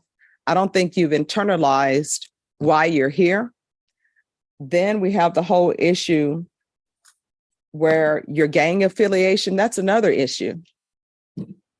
If it's true or not, I don't know. They say you're documented. So we have that with the threats to the FBI and the fact that you're on deferred adjudication for retaliation. Now, I'm trying to get you some help with your mental health issues. DDRF saying they're not going to accept you because you say you don't have a drug issue. I personally believe you do. And I believe the drug issue is sort of like the precursor for the mental health issues. I think if the drug issue were solved, then we could get to the mental health issues. So that's where we are. So counsel, if you can come up with the state with an idea of placement for him, I don't know where that would be. And probation, if you could come up with some ideas, I don't know where that would be. Judge, I had explained to Mr. Brooks that, the reason that probation is making the recommendation for state ISM is that, because he is resistant to treatment. And even though he does meet criteria for EDRF, they believe that his history of behavior with probation would indicate that he would be more successful in state ISF. All right, so this is what we'll do. Mr. Brooks, I'm going to put him down for state ISF. Ms. Ferguson, he's going to be for state ISF. Could you put a phantom setting in 3 weeks? And in 3 weeks, if Mr. Brooks and everybody is able to come up with a different inpatient facility for him, then the court will consider that. But make it a phantom setting so that it doesn't stop him. And if you give me the state ISF number, see if they can skip him ahead. So the only issue is he needs to do the medical and legal clearance first. Okay. And so he doesn't have any pending charges from the FBI stuff that I'm aware of. So I don't see that being an issue. I'm not sure where he is on medical, so. All right, can you see if they can do a rush on that?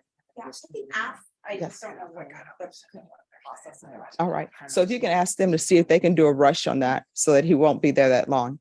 And then, Mr. Brooks, we can come back in 2 weeks and see where we are. I missed the conversation. I'm sorry. No problem.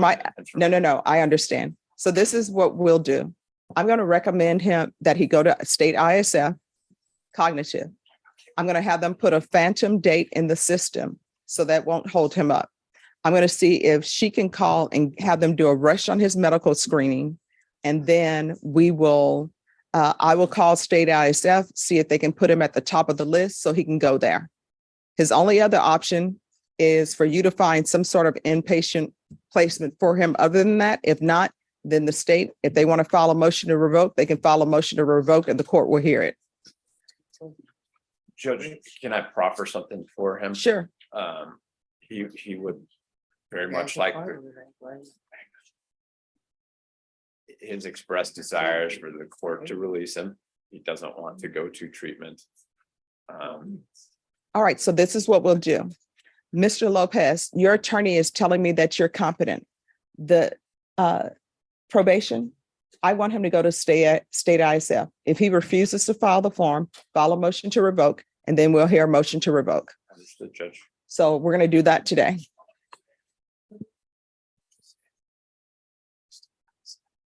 All right, is anybody else ready before we start this bench trial? Oh, okay, no problem. All right, so you have a plea? Just a quick bond matter, Your Honor. Yes. It's Lucio Roa, files right there. My client is here. He's in the hall and I can bring him in if you'd like, Judge. This is the young man, or not young man, the normal man who had time to get here from Pennsylvania. You had released your bench warrant. He did come. He is back in Texas. The only issue, Your Honor, is his portable alcohol monitor has been mailed to his wife's house in Dallas. I have confirmation of it being mailed there yesterday. It just got there. I'm asking if he can have a few more days to go pick up the device and come back to the court. Okay, where is it? It's in Dallas at his fiance's house. All right, state. His client, Lucio Roa, and have Mr. Roa come in. Okay, I'll get him, Your Honor. I'll be right back. He's stating that he wants some extra time for the. Yes, because it's in Dallas. Judge, state won't object. We'll leave it up to you. We would just ask that it's done, that he report back to court as soon as possible. I'm not going to let him drive to Dallas. So. Right. So I guess we should ask how he got down. Okay. All right, Mr. Roa. Yeah. How do you pronounce your last name? Roa, All right, Mr. Roa, how did you get to court this morning? Uber. All right, so your attorney is telling me that your wife, they mailed the portable alcohol monitoring system to her. Is that correct? Yes, ma'am. And where is she? That's in Dallas. How are you going to get to Dallas? Bus or fly there. All right, because you're not allowed to drive at all. Do you understand? Yes, ma'am. If you drive, a warrant is going to be issued for your arrest. Do you understand? Yes, ma'am. And why are they sending the device to Dallas? That's her new address. That's your new address? Okay. All right. So I'll allow him. When are you going to Dallas? Should be going home this weekend or something. All right. So you're going to go this weekend to get that device, and I'm going to have you back here in court on Tuesday. This Tuesday? Yes. Or if you can get here on Monday, that's fine with the court as well. Because I need. So that would be Monday. That's either Monday the 2nd or Tuesday the 3rd. Tuesday's fine. All right. So I'm going to give him permission to go to Dallas. He's not allowed to drive. If you're driving, that's going to be an issue. Do you understand? Yes, ma'am. All right. And they'll put it in the system that he has until Monday to have the, till Monday to have the device. Okay. Okay. And then come back to the court on Tuesday. Yes. And Ms. Ferguson, can you give him a reset form for Tuesday? And Your Honor, may he be excused from the ignition interlock requirement for this time? And then we will get an affidavit of non-driving filed with the court. Well, does he have a vehicle? He doesn't, he has a work truck, which he is turning back in. Yeah. Yeah. He had a work truck at the time he was arrested, which is located where now? The truck. Here. It's here in town. Yeah. Okay. He's gonna be turning that truck back in. He's behind on things. Wait a minute. Where is that work truck? Here in Pennsylvania. Yeah. In Miley. Sorry, where? On our parents' house. All right. So somebody else needs to drive that work truck. He's not allowed to drive. I understand, Your Honor, and I've So- admonished him on that. So you cannot drive that work Oh, truck. I understand that, ma'am. All right. All right, Ms. Ferguson will give you your reset form if you're driving at all. So, and having the thing on his own. We're coming back on Tuesday to confirm compliance that you have the portable alcohol monitor. Right, then, we have been, reinstated. Reinstate what? That thing for the app I spoke to. What the app? Monitoring that from bid. Mhm. Bid, yeah. Okay. So what does it need to be reinstated? I'm confused. They need to turn it. Oh, okay, your portable alcohol monitor or the ignition? Yeah, no, the portable, because it hasn't been used. Okay, so, Your Honor, I apologize. There is because he was arrested at the time he was being monitored. There's a portable alcohol device that is in, In the truck and the one that came.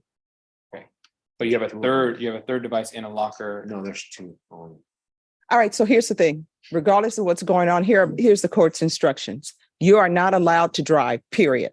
You're not allowed to drive that work truck. Your parents or somebody from the job needs to come and pick up that work truck. Do you understand? Yes, ma'am. You are allowed to go to Dallas to get that PAM device. However, you're not allowed to drive to Dallas. You must come back to San Antonio on Tuesday, October 3rd. You are not allowed to drive while you have that PAM device. You are only allowed to drive if you have an ignition interlock on that vehicle. Do you understand? Yes, ma'am. All right. Thank you. Thank you, Judge. You're welcome.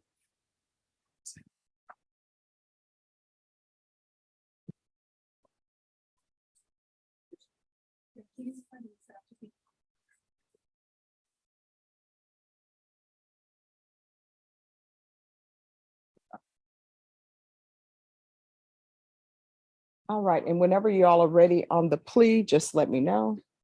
And why do I have Jose Gonzalez? Who's the attorney for Jose Gonzalez?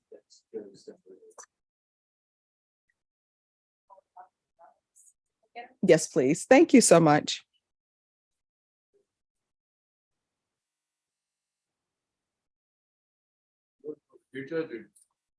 Oh, no, he can come up.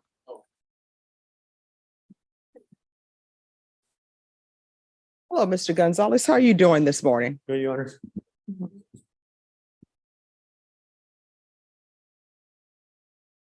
You ready? Court is calling 2023 CR 6424, State of Texas versus Jose Gonzalez. Could I have parties announced for the record for the state? Yeah, check. Why didn't you tell her to come and For the state? impact my thumb? Sure. That's what she said. You said. All right, state's attorney. For the state? That was nice to say that. Defense? Huh. We're ready. State your name for the record. Joe Stenberg. All right, and are you Jose Gonzalez? Yes, Your Honor. Counsel, you received all the discovery and did you review it with your client? Yes, Court will find that the state is in compliance with discovery. Mr. Gonzalez, I'm showing you what's entitled Application for Community Supervision. Did you review that with your attorney? Did you understand it? Yes, Your Honor. Okay.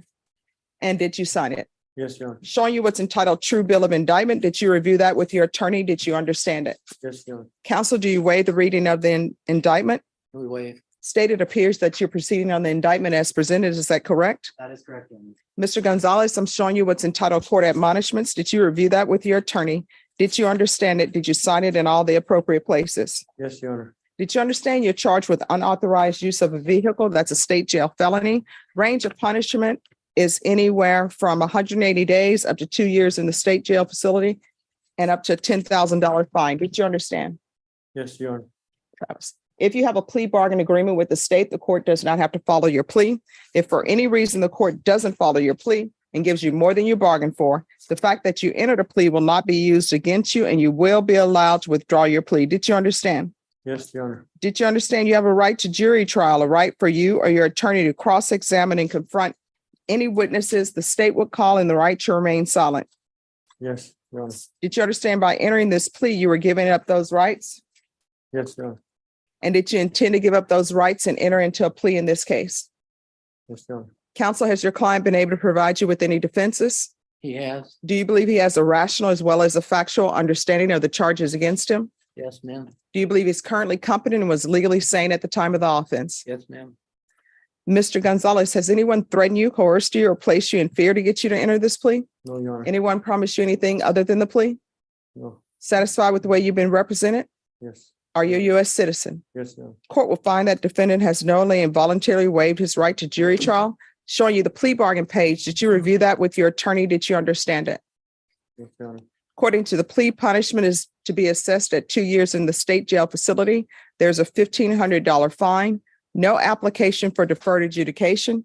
State recommends community supervision. There's to be restitution to Nina N. Is it Nina or Nera? Just one moment. Oh, Nera, Neira Perry. Did you understand that to be the plea? Yes, sir. Defense, is that the plea? Yes, Your Honor. State, is that the plea? Showing you the waiver of appeal paragraph. Did you review that with your attorney? Did you understand it? Did you sign it in both places? Yes, Your Honor. Did you understand by signing that you're waiving your right to appeal? The only items that can be appealed are written pretrial motions that have been filed, heard, and ruled upon by the court. Did you understand? Yes, Your Honor. Counsel, have there been any such motions? No, Your Honor. Next, I'm showing you outside the plea bargain agreement. The state is requesting that your community supervision be for a term of 2 years. There be a TAP evaluation and 150 hours community service restitution. Did you understand those were recommendations from the state and the court does not have to follow those recommendations? Yes, Your Honor. All right. Then to the offenses charged, how do you plead? Guilty, not guilty, or no contest? No contest. State, any evidence? Your Honor, State Offer States Exhibit 1 and its attachments. No objection, Your Honor. Mr. Gonzalez, I'm showing you what's entitled waiver and consent to stipulation of testimony and stipulations. Did you review that document with your attorney? Did you understand it? Did you sign it in all the appropriate places? Yes, Your Honor. Again, did you understand you have a right to jury trial, a right for you or your attorney to cross-examine and confront any witnesses the state would call in the right to remain silent? Yes, Your Honor. Did you understand that today the state will be presenting evidence in the form of witnesses' statements and police reports, but most importantly, there will be no live testimony? Did you understand? Yes, Your Honor. Court will find that defendant has knowingly and voluntarily waived and consented to stipulation of testimony and stipulations. Court will accept into evidence states exhibits 1 and attachments and review the same.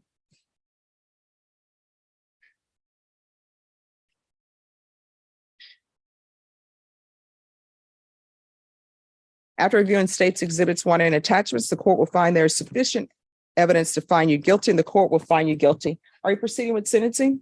Yes, Your Honor. Anything you wish to say on behalf of your client, Mr. Stenberg? He acknowledges what he did. Basically, what he's asking for is second chance to be out in the community. He's been in jail now quite a while. And he doesn't want to be there again. All right. I've explained to him the consequences if he violates the conditions, and he says he understands. And he does not intend to be back in front of you on this case. All right. So what's your gang affiliation, Mr. Gonzalez? I'm not in a gun.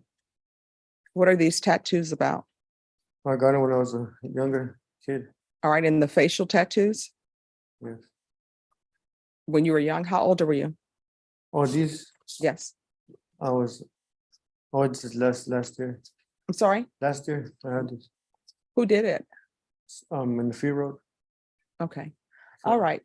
So I'm going to want a gang evaluation. Do you have any children? 8, What are their ages?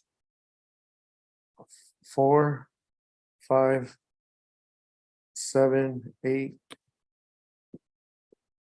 10, 13, 16. All right. Have you had any contact with them? Yes. Yes, Your Honor. Are you in their life? Yes, Your Honor. How far did you go in school? I graduated All right. diploma. Any drug issues? No. Have you ever used drugs? Yes, Your Honor. What have you used? Marijuana And alcohol. That's it. All right. Have you ever seen a psychiatrist or anything or mental health issues? I'm sorry, what did you say? Psychiatrists or mental health issues? No, Your Honor. When's the last time you were employed? Employed 2 months ago. Doing what? Subcontracting. What does that mean? Remodeling. Subcontractor. Remodeling houses. Who do you live with? Oh, now I'm gonna live with my wife and kids. Does she want you there? Yes, Your Honor. Has she visited you at the jail or called you? Yes, Your Honor. I call her every day. Has Child Protective Services been in your life? No, Your Honor. Right. And she's not on housing or anything, right? No, Your Honor. She works. All right. And the reason why I ask that, because sometimes you have people who have been in custody go live with their wife and they're on housing. And if they're on housing, I know they're on housing because they're not supposed to, I know when they're on housing, they're not supposed to have an adult male living in the house because then that causes. We have on house. Okay. All right. No, that's good. And so are all the children there with her? Yes, Your Honor. Okay. All right. This is what the court is going to do. Court is going to sentence you to 2 years in the state jail facility, suspended and probated for 2 years. There's a $1,500 fine that will be probated. There's to be restitution and no contact with Niera Perry. I'm going to want a gang evaluation that can be done out of court. 150 hours of community service restitution. I'm going to want parenting classes. Once he's completed the parenting classes, then those restitution hours will be deemed satisfied. Proof of employment within 30 days of release. There's to be no employment as a home health care provider or with minors. There's to be no unsupervised contact with minors. So what that means is your wife cannot say, hey, I need to go to the grocery store. I need you to watch the children. I will consider lifting that no unsupervised contact once you started with your parenting classes. Do you understand? Yes, Your Honor. There's to be regular reporting by Zoom or in person. Random monthly UAs. And I'm going to want field visits 1 time per month until further notice. Probation, is there anything else he needs? Is there anything else you need from the court to be successful? No, Your Honor. All right, I'm going to show you what's entitled Trial Court Certification of Defendant's Rights to Appeal. Did you review that with your attorney? Did you understand it? And did you sign it? Yes, Your Honor. All right, because this is a plea bargain agreement, because I followed your plea bargain agreement, and because you waived your right to appeal, you do not have the court's permission to appeal. And because this is a felony conviction, you're not allowed to own or possess any weapons or ammunition. If you have a question over what a weapon or ammunition is, you'll need to speak to an attorney. Do you understand? Yes, Your Honor. All right, we can go off the record. Your attorney tells me that you've been in jail for 2 months. So this is one of the questions you need to ask yourself. Was using this car without permission worth those 2 months? And if it wasn't, you shouldn't be doing it again. People don't like people to take their things that they work hard for. If you want things, then you need to work for it. And with regards to that car, if somebody is offering you a car, which they say your story's changed in the police report, if somebody is offering you a car, you need to make sure that that car is legal. Do you understand? Yes, Your Honor. Right. Now, from here on out, you need to ask yourself before you do anything, whenever you're thinking about doing something, is this something that could potentially result in me going to the state jail facility for 2 years? If it is, don't do it. If the answer is maybe, don't do it. You understand? Yes, Your Honor. And what do the tattoos on your eyelids say? Yeah. Do I want to know? No love. No, on his eyelids. Oh, you're next. You're next. What am I next at? That's why we're doing the gang evaluation. Was that painful to get your eyelids tattooed?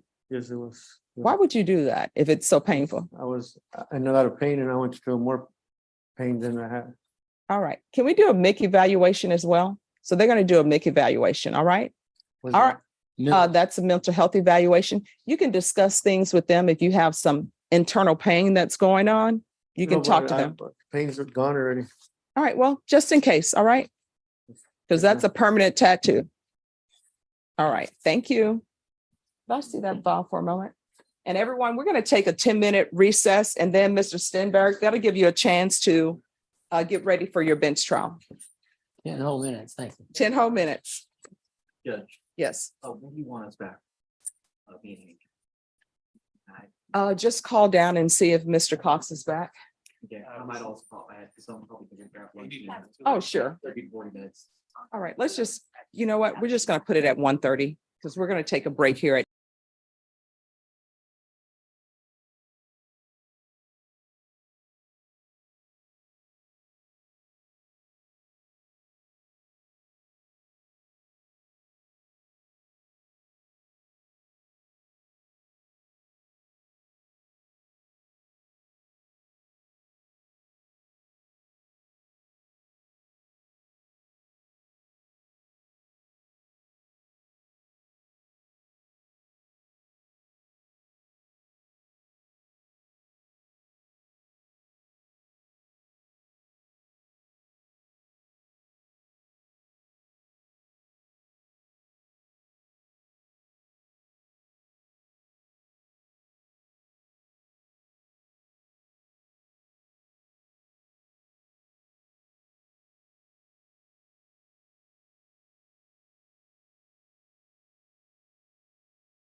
And what's his client's name? Who is this? Lopez.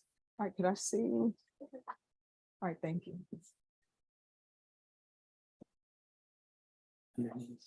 All right, court is calling 2023 CR 5150, State of Texas versus Genevieve Lopez.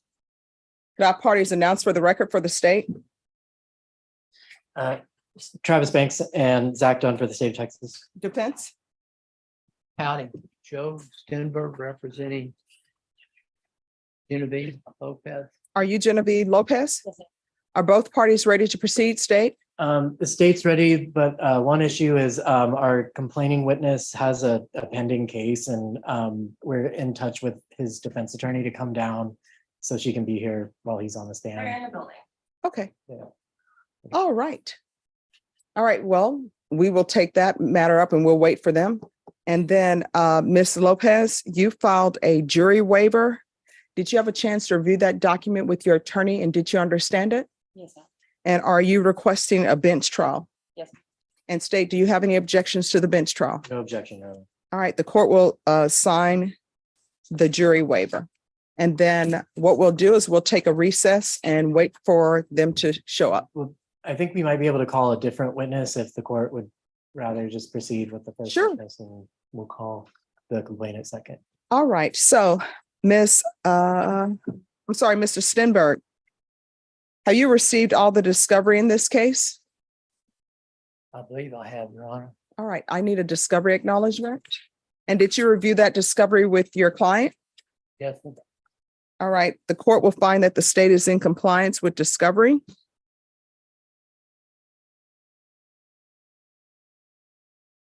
All right, and Ms. Lopez, did you review the document entitled True Bill of Indictment with your attorney? And did you understand it? State?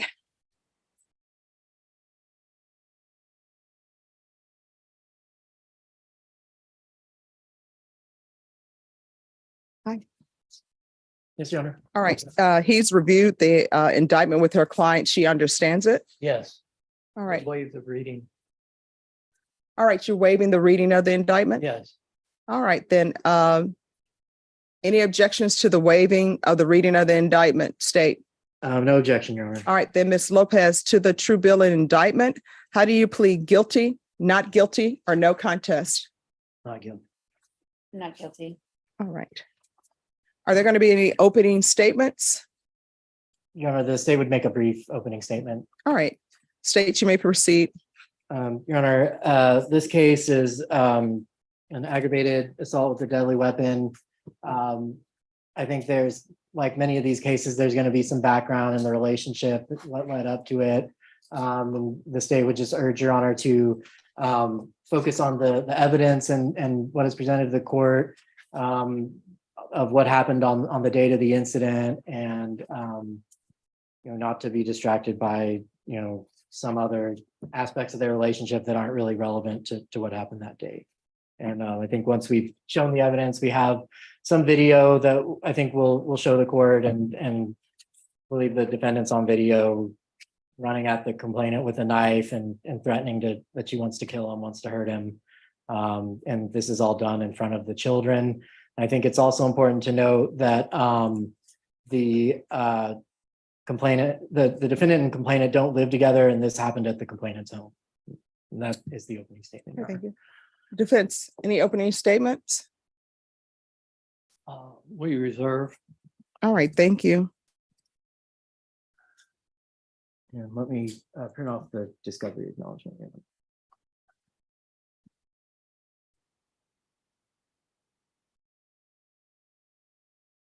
Did you just call? I'm printing off the discovery acknowledgement. All right. He said he's printing off the discovery acknowledgement. No, he's going to get it for that. Okay, I got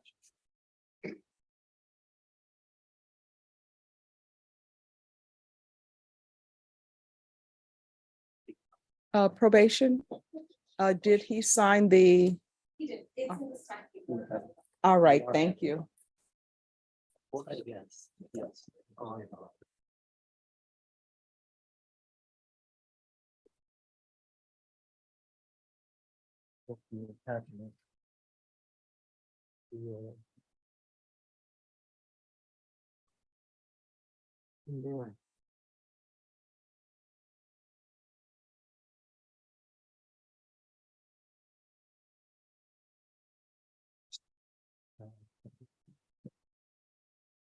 Six.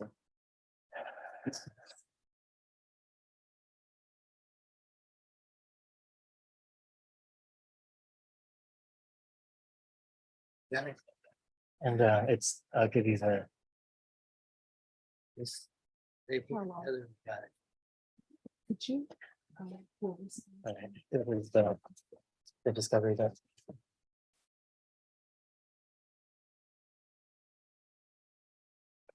And then Norma, if you will have Luis Martinez, let him know I need a prosecutor from Criminal Trial Division. Because I know they're in Charlottesville. All right, State, are you prepared to call your first witness? Yes, Your Honor, the state calls Deputy De Hoyos. Deputy De Hoyos, right now. Witness, that's why you're here. Take notes. And Diana, are you okay with us taking a break at 1? And then we'll break till 2? All right, if you'll take a seat here, please.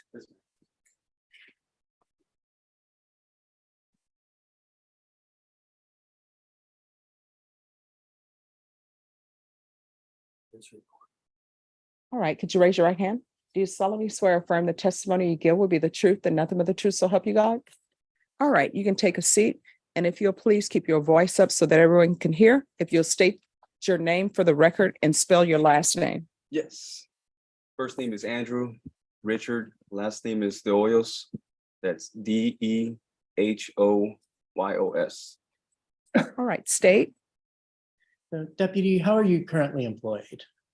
I'm currently employed full-time with the Bexar County Sheriff's Office. I work East Patrol, second section. That's 2 p.m., 10 p.m., 3 p.m., 11 p.m. Those are my hours. Okay, and to do that, Excuse me, counsel. do you have to be a peace officer to do that job? Yes, sir, correct. I currently have my police officer license held through the Sheriff's Office. Okay, and to get your peace officer license, do you have to get like training? Yes, sir, correct. Okay, what sort of training do you do? Everything from de-escalation to special investigations, anything to assaults, all kinds of criminal offenses, traffic violations. And that's at the academy? Yes, sir, correct. And did you do anything before the academy in terms of education or training? No, sir. I did 4 years in the jail, got my jailer's license from there. I came out to patrol. Okay. 2 years in And- patrol, sir. Were you a peace officer on April 2nd, 2023? Yes, sir, I was. And do you recall which shift you were working that day? Yes, sir, second shift. Okay. And did you get a call that day about like chasing someone with a knife? It was in essence, yes, sir. It was 2 phone calls that came out. I forgot if it was a neighborhood disturbance or verbal disturbance. It was involving somebody with a knife. Okay. And so you went out on a call and so you said you got 2 phone calls? Yes, sir. The first phone calls I recall was a neighbor that was calling it in. Mhm. Neighbor didn't want to give any information. The second phone call was from my victim's son, if I recall. Okay. He made the phone call as soon as I made location at the residence. So are you in a situation like that, are you dispatched? Yes, sir. Call it? Yes, we have our dispatcher call us. It was a call for service, which in essence has us go to that Okay. address. What do you do when you're dispatched to a scene? Like, walk me through your normal. Normally, if I don't hear no yelling, screaming, nobody in distress, I just come up and knock on the door, make sure I'm at the right location. I verify the address. Here, like I look around the residence, the home, see if I see anybody running around, screaming, yelling for help, any shattered broken windows, doors. I need you to slow down, please. I'm sorry. And in this situation, is that what you did? Yes, sir. As soon as I approached the residence, I looked around the home. I went to the front door, knocked. Okay, and so you knocked on the door. What happened after you knocked on the door?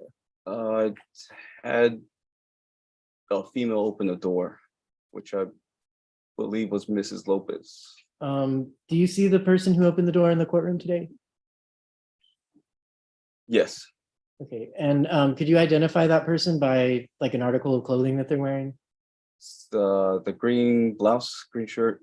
And can the record show that the witness identified the defendant? And so did she answered the door? Did you talk to her? Yes, I asked her what is going on. She appeared to be under distress. Okay. Did she say anything back? She told me that she needed to leave. Okay. When you arrive on a scene in a case like this and people want to leave, is it normal procedure to let them leave or do you try to get them to stay? I try to get them to stay. Yes, sir. Okay. Did you get her to stay? Yes, she ended up cooperating. She stayed. Did she try to like run off or anything? No, sir. Okay. And so what did you do next after she told you she wanted to leave? She told me she wanted to gather some belongings. So I said, okay, I walked inside the residence with her. Okay. What did you see when you went in the residence? We walked towards the back bedroom. I observed her ex-boyfriend, I believe, in the backyard. I Okay. think they're exes. He was shirtless, if I do recall. Climbing outside the window or within the window frame. Okay. Let's take a pause. So his body, how is he in the window? How would you describe? He was halfway out the window. His lower body was more outside the back, within the backyard. So his feet His were feet. standing outside the house. Yes, sir. Where was his body? Through the window. Okay. And he was just like standing or was he was going through it? Standing outside. Okay. I was communicating to him as he was standing outside. And so did you talk to the people about, and I don't want to know what the ex-boyfriend said, but did you talk to him about what had happened that day? To who specifically? Just in general? Well, okay, let's start with Miss Lopez. Did she tell you what had happened that day? No, sir. Okay. Did anybody at the house tell you what happened that day? No, sir. Okay, so you didn't really get a story about what happened? Correct. Not until a further investigation. Okay. You said until further investigation. Do you know who did the further investigation? I did, yes. Okay, so you continue to do the investigation, and did someone eventually tell you what had happened? Yes, her ex-boyfriend did. Okay. And we don't want to get into what he told you, but did you eventually arrest anybody at the scene? Yes, I arrested Ms. Lopez. Okay. And did you did you have to contact an investigator or a detective or? Did. Okay. Did you remain on the scene until the investigator came? I did, yes, sir. And at any point were you made aware of which knife was used? Yes, sir. Did you observe that knife? Yes, sir. Okay. And did you did you observe any video footage of what happened? From that instance, yes. Okay, do you know if other officers on the scene observed that same footage? No, sir. Okay. But you saw some of the footage? Yes, sir. Okay. And did you drive a vehicle to the scene? Correct, yes, sir. Are there cameras in your police? Was it an official police? Yes, sir. It was an official marked police vehicle, sheriff's office. Are there cameras in those official marked sheriff vehicles? Yes, sir. There's a front camera and a rear camera. The rear camera is the prisoner camera. Okay. What's the prisoner camera? It holds the secondary row of seats where we normally detain or keep people. Where does that camera point? It just points directly towards our detainee within the back of the vehicle. And it's in the back seat? Yes, sir. Is it capable of recording video and audio? Yes, sir. And do you know if it was functioning properly on that day? It was, yes, sir. Are you capable of operating it properly? Yes, sir. And have you reviewed the video? Your Not Honor, fully, no. Your Honor, may I, what, sorry? Judge, I'm gonna ask if they're speaking over one another and I'm missing answers because they're talking over each other. All right, so, oh, that's okay. So just wait until the question is finished and state, ask your question, then let the witness answer. All right, state, ask your question. Can I approach the witness, Your Honor? Yes. Showing you what is marked State's Exhibit 24. Do you recognize it? Yes, What is this? it is a recording of the rear camera. Okay, and how do you know that's what it is? So, reviewed it, assigned it. Okay. And was the defendant in the back seat on this video when you reviewed it? Yes, Okay. Your Honor, it's moved to enter State's Exhibit 24. Any objections? Yes, sorry, it's out of order. Any objection? No, Your Honor. All right, State's Exhibit number 24 is admitted without objection. And move to publish. Granted.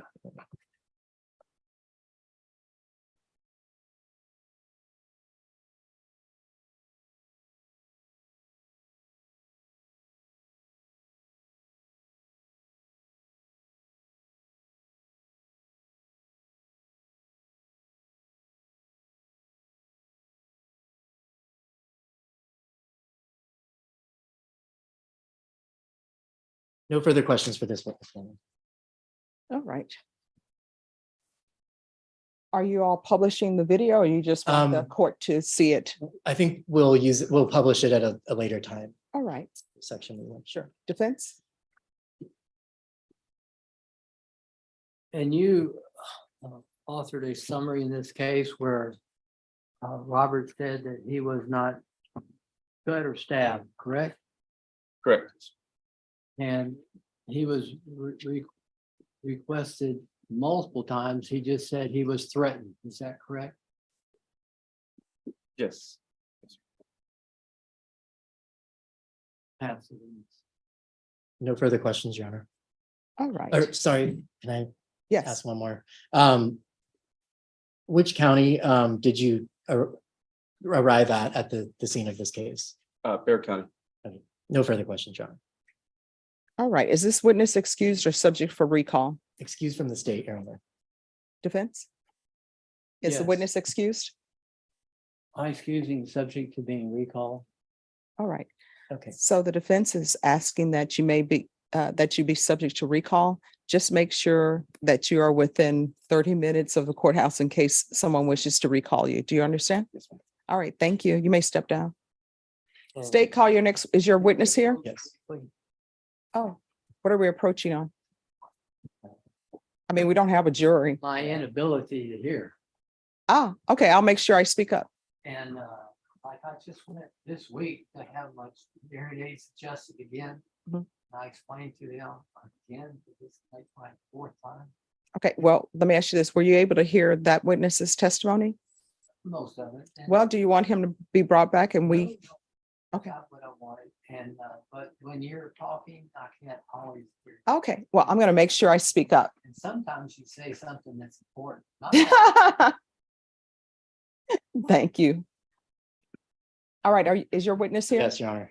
All right. Call your next witness. State calls Robert Courtney.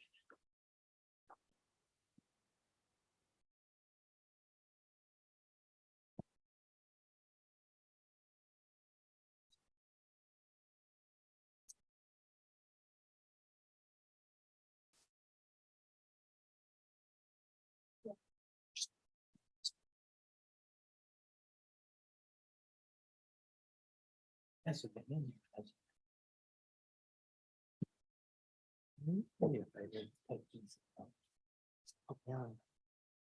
Next to it. And did we already take it out? I don't believe. All right, Robert Courtney.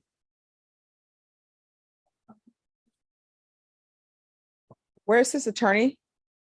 Ah. Oh, it's Mr. Hoy. Yes, you can. Sure. I thought you were here. All right. Just disappeared. All right, is he ill? All right, well, we don't want that here. Hi. No. So everyone, we're not going to continue with this trial when he's here and he's throwing up. I don't know what he has. As far as the state was aware, I think he was nervous, but I don't know if I. All right, is this nerves or are you ill? Ah, okay. So you don't have any medical issues? Okay, all right.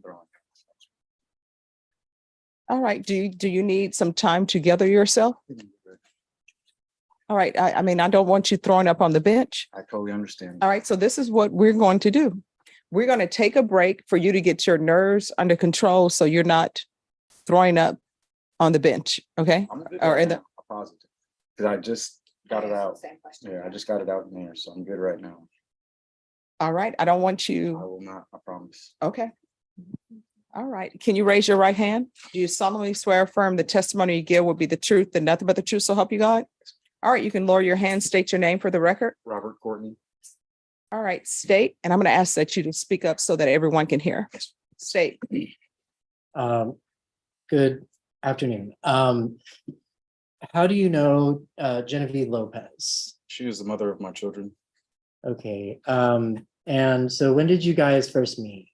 It would have been in about. Excuse me, Yes. could he do a favor, lean up to the mic? No, This is not a problem. my Is it- hard of hearing. Is this better? Thank you very much. Not a problem. I appreciate it. It would have been 2007. Okay, and about how old were you guys when you were? I was about 17. She was about 15. And when did y'all have your first child together? He was born December 28th, 2009. Okay, and about how long were you guys together as a couple with your children, raising them together? About 10 years. Okay, Roughly. and then when did that relationship come to an end? About 2018, I think it was 20. I was 28, so 2018. Yes. Okay, and is she in the courtroom today? Yes. And can you identify her by an article of clothing? She's wearing a green top. Okay, and can the record show the witness identified the defendant? And is your name's Robert Courtney? Do you have a middle name? Charles Matthew. Okay, and which high school did you go to? Coral Springs High in Florida. Okay, when did you move to San Antonio? 2007. Okay, and where do you live? 7403 Center Bar Trail. Okay, is that in Bear County? Yes, it is. And was there an incident that happened at that address April 2nd, 2023? Yes. Do you know what happened leading up to that incident, like before things happened at your house? As far as my knowledge, Genevieve had gotten into a fight with her sister the night prior. The next morning she had called me, kind of hysterical. She went to her mom's house, smashed her mom's windows. And then I got her to my house trying to calm her down. Okay, let me stop you there and jump back a couple ticks. The fight with her sister, as far as you know, was it a verbal altercation with her sister? It was physical. Okay, and do you know who won the fight? As far as I know, her sister won. From my knowledge, they were downtown. The police had to separate them. So. Okay. And do you know if she sustained any injuries in that fight? She had some bruises on her face, cuts on her face. Okay. And then after she had the fight with her sister, as far as you know, what happened next? I'm assuming she went home. The next morning she called me, wanting me to come get her. I didn't want to come get her. She Ubered to her mother's house. Was looking to start a fight with her mom, smashed her mom's windows out. Was looking to get the police called on her so she can have suicide by cop, is what she told me. Okay. And how did she tell you that? Was it over the phone or? I was on the phone through the whole time. Okay. And so you're hearing about these things that with the sister, with the mother. Were you concerned about her? I was very concerned. Did you want to help her? I did. That was the intention of bringing her to my house. It was a stupid mistake looking back at it, but that's what I was trying to do. And what did you have going on that day? Did you have to work or what was going on? I was off that day. Okay. So you have her come over. Do you know if she's been drinking or if there's anything going on with her? She has been drinking, I can tell. Okay. So when she gets to your house, what do you guys do? Or how did she get to your house first off? I did Uber her over there from her mother's house. And when she gets to your house, what happens? We just commenced with a lot of arguing for a few hours, partaking some drinking together, which again is another stupid part on my part. And it just grew, the anger and the argument just kept growing and growing and growing and spilled out to violence. Okay. About how long did you guys argue? From my knowledge, about 3 hours, 2 to 3 hours. Did it get physical at any point while y'all were arguing or? She was coming at me. I put my arm up to defend myself, but yes, it did get physical. Were the kids at home during They this? Were they able to see you guys arguing or? For the most part, no. I try to keep it in my room. It did spill out a little bit to the living room before the actual incident, but I tried to keep it in my room. I'm sure they did hear a lot though. And you say before the actual incident, what is the incident? What happened next? When she grabbed the knife and started chasing me around with the knife. That's the Okay. incident I'm talking about. Where did she grab a knife from? My kitchen. Okay. Can you describe the knife that she grabbed? The black handle, black and silver handle. Just regular kitchen knife, I guess. Do you know where that knife would normally be in the kitchen? In the knife board, the knife block. Okay.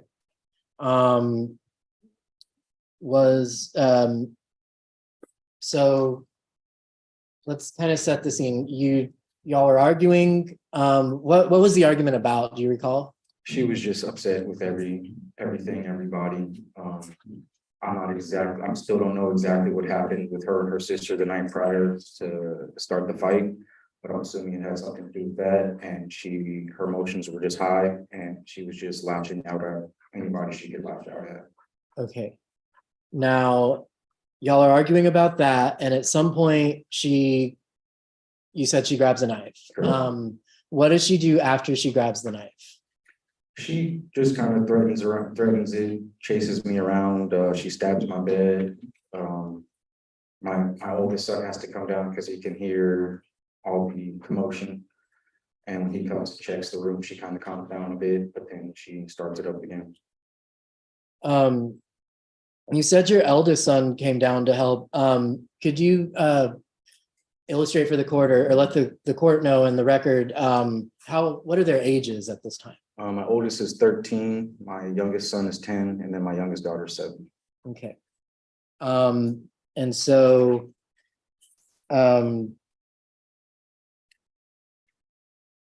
when she was doing the things with the knife, was any of that recorded? Yes. Okay. And when she picked up the knife is when I started to record. Okay, so when she picked up the knife, you started to record. Was that because you were I was fearful for a while. All right, everyone, just a reminder, You have to wait till the question is asked and then answer it. Yes. All right.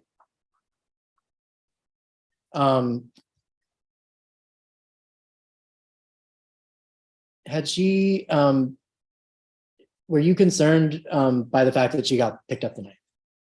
That she picked up the knife? Yes. Yes. Okay, and is that why you started to videotape? Correct. Record? Okay. Did you do anything to avoid getting cut by her? Yeah, I kind of jumped over her on my bed. I was running away from her on my couch, trying to just put space in between us. Okay, so your first course of action was to get away. Yes. Okay. And did the police eventually show up? Yes, they did. Do you recall what happened when the police got there? I was already out of my house. She had chased me out of the house. I was talking to her through my bedroom window, and the police came in and caught us right there. So you said you were in your bedroom window. Did you try to get through any other windows? Yeah, there was a different window to my dining room. I had tried to get out, and when I opened the window and stuck my head in, she had came at me with the knife. Yeah, she came at you again when you were trying to go through the window. Correct. Okay. And did you sustain any injuries? Yes, yes, I did. What injuries? Some scratches. How did those injuries happen? From her, me and her probably, wrestling over the knife, and Okay. her ended up scratching me with her nails. I don't think I was cut by the knife. Okay. And we talked about the incident being recorded. How was it recorded? I have a video recording on my phone, and I also have Casa cameras from my home that are video recorded on as well. Were those devices functioning properly that day? Correct. Did you know how to operate those devices? Yes. And is the recording from those devices an accurate recording of the audio and video? Yes. And does that recording accurately depict the conversations and events? Yes. And have the recordings been altered in any manner? No. Did an officer come and record that on their body cam that day? Yes. And were you present for that? Yes. And did you review the recordings? Yes. Can you identify the voices on the recordings? Yes. And was the recording altered in any manner? No. Okay. Your Honor, may I approach the witness? Yes. Showing you what it's marked, states exhibit 25, 26, 27, and 28.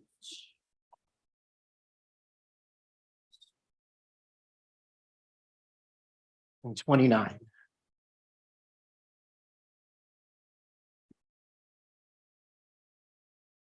You recognize those exhibits? Yes, I do. Yeah, yes, I do. How do you recognize them? I signed them and dated them. And these are the videos you're. Correct. Your Honor, the state moves to enter states exhibit 24, 25, 26, 27, 28, and 29. Any objection? See what's. Sorry, it's 25, 26, 27, 28, and 29. So 24 is admitted. This is 25 through 29. Well, you didn't mention 28. Oh, sorry, it was 28 right there. Okay, he left out 28. Sorry, But we're I- including 28. Did I leave out 28? That was my mistake. All right, any objection to states exhibit number 25? No, Any objection to states exhibit number 26? no, Any objection to states exhibit 27? no, Any objection to states exhibit 28? no, Any objection to states exhibit number 29? no. States exhibits 25, 26, 27, 28, and 29 are admitted without objection. Your Honor, the state moves to publish. Are you going to play that now? We will play these. All now. right. Yes.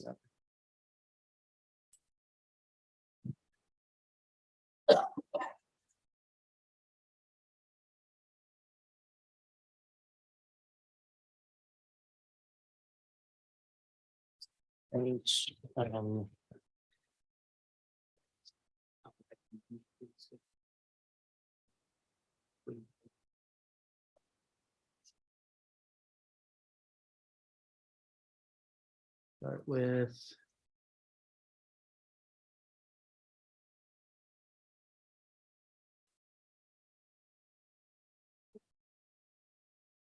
State's Exhibit 26.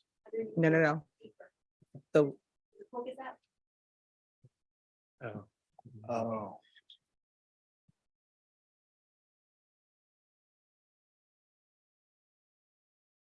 that's okay. It's your first time here. HDMI, it's not. It's a lot of letters in a row. You get one Yeah, thanks.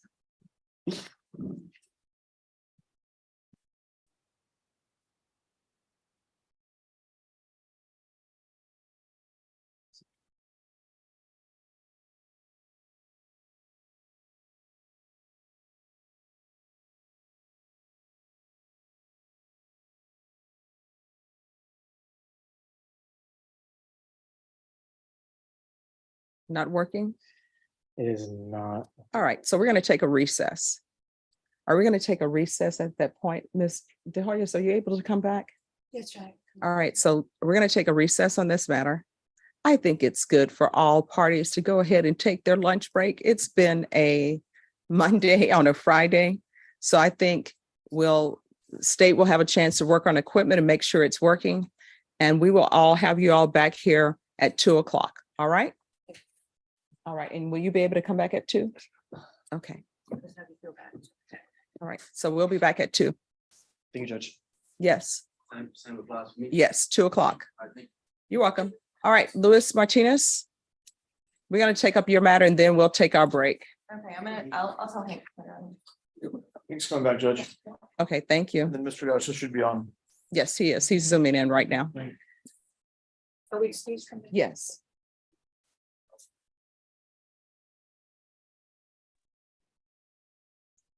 All right, Mr. Garza, you need to take your glasses off. I know you're at work, but you're in court. Yes, Your Honor.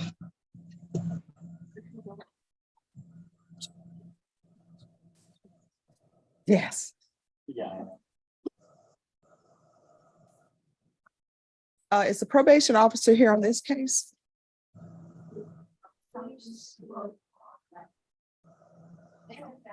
She may have stepped out. We do have a withdrawal.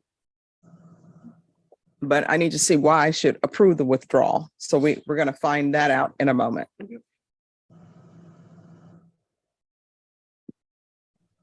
What we're doing with that, Judge, can we approach on a trial case on Tuesday? Trial case on Tuesday Yes, concerning. I have a motion for continuance. All right, so I'll have to take that up then. Yeah. So I've got a missing witness for Tuesday. So, No, I understand. Yeah, I'll take it up then. All right.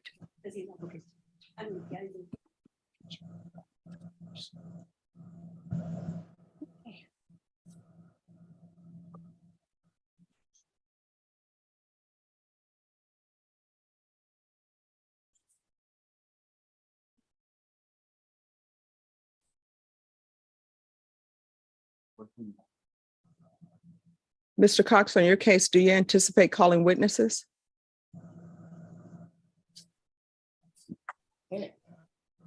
Ten to call, but I cut it down. to Probably. 10 is okay. Now, if you would have said 20, I would have been like, what? But since you only said 10, yeah, we can do that. You heard about Diane Feinstein? Yes, I did. And you know what? See, here's the thing. It goes back to what my grandmother used to say.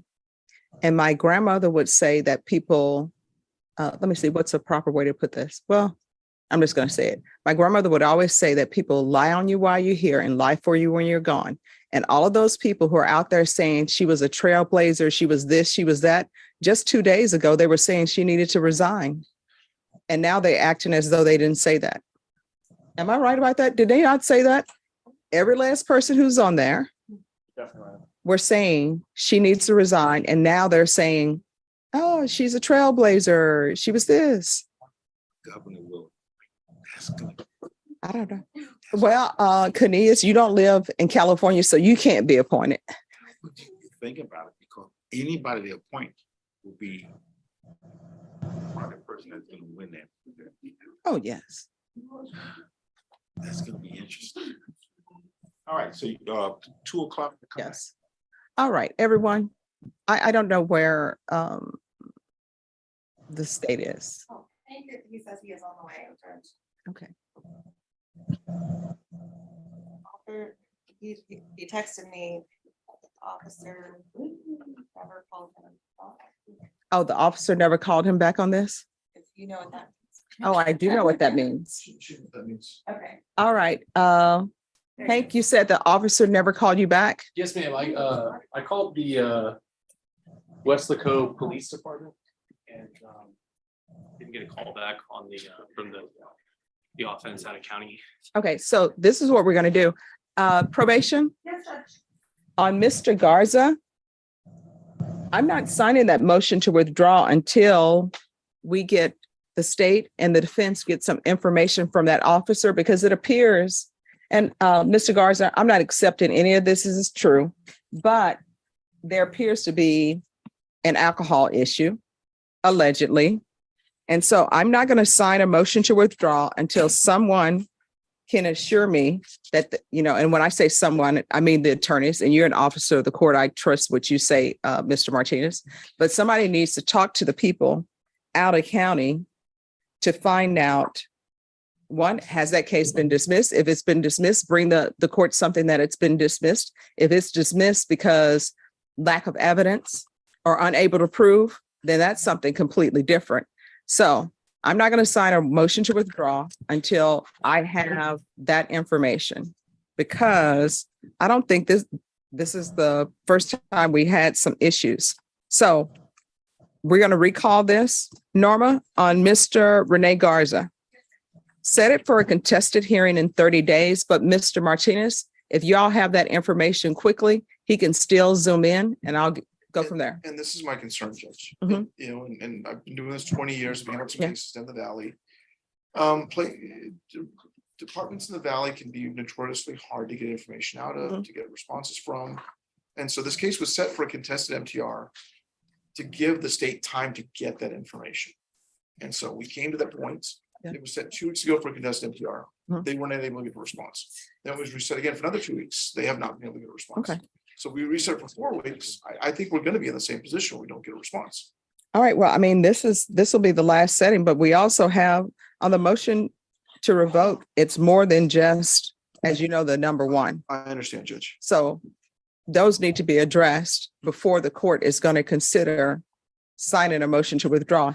And counsel, if we come back at the next hearing, it's either going to be a contested, and when I say it's a contested, it's not going to be a withdrawal. We're going to go for a contested, and if the state doesn't have any witnesses to present on these allegations will be read. Your client can plead true or not true. And then if the state doesn't call any witnesses, they don't call any witnesses. And then, of course, if no witnesses are called and no information is given to the court, all of these allegations are going to be deemed not true. And Judge, I don't know if this changes the court's opinion on this, but one of the things we talked about was if the state withdraws the motion and later down the road, he's convicted of DWI somewhere, anywhere, then they can just bring in the judgment. It's admissible at that point and they can file an MTR. Yeah, that doesn't change for me. We're just going to do that. And if y'all have the information before me, before this date that Norma's going to give me, then we'll bring it in. Your client can appear by Zoom and we'll go from there. Okay. All right, Ms. Ferguson. You do November 2nd. All right, we're doing it on November 2nd, my birthday. But Mr. Martinez, if it's a situation where the state just has information to give me that will help me not have concerns with signing the motion to withdraw, then of course your client can appear by Zoom. I appreciate that, Judge. But if it's going to be a contested, and if it's going to be a contested where the state has no witnesses, let Mr. Martinez know, then it's a client can appear by Zoom. But if you're planning on having witnesses, your client will need to appear in court. I understand. All right, thank I you. understand what all that means. All right, thank you. Thank you. You have a good day. All right, thank you. You too. Hope you're having a great work day. It's Friday. Oh, it is. It is Friday. Have a good one. You too. Bye-bye. Bye-bye.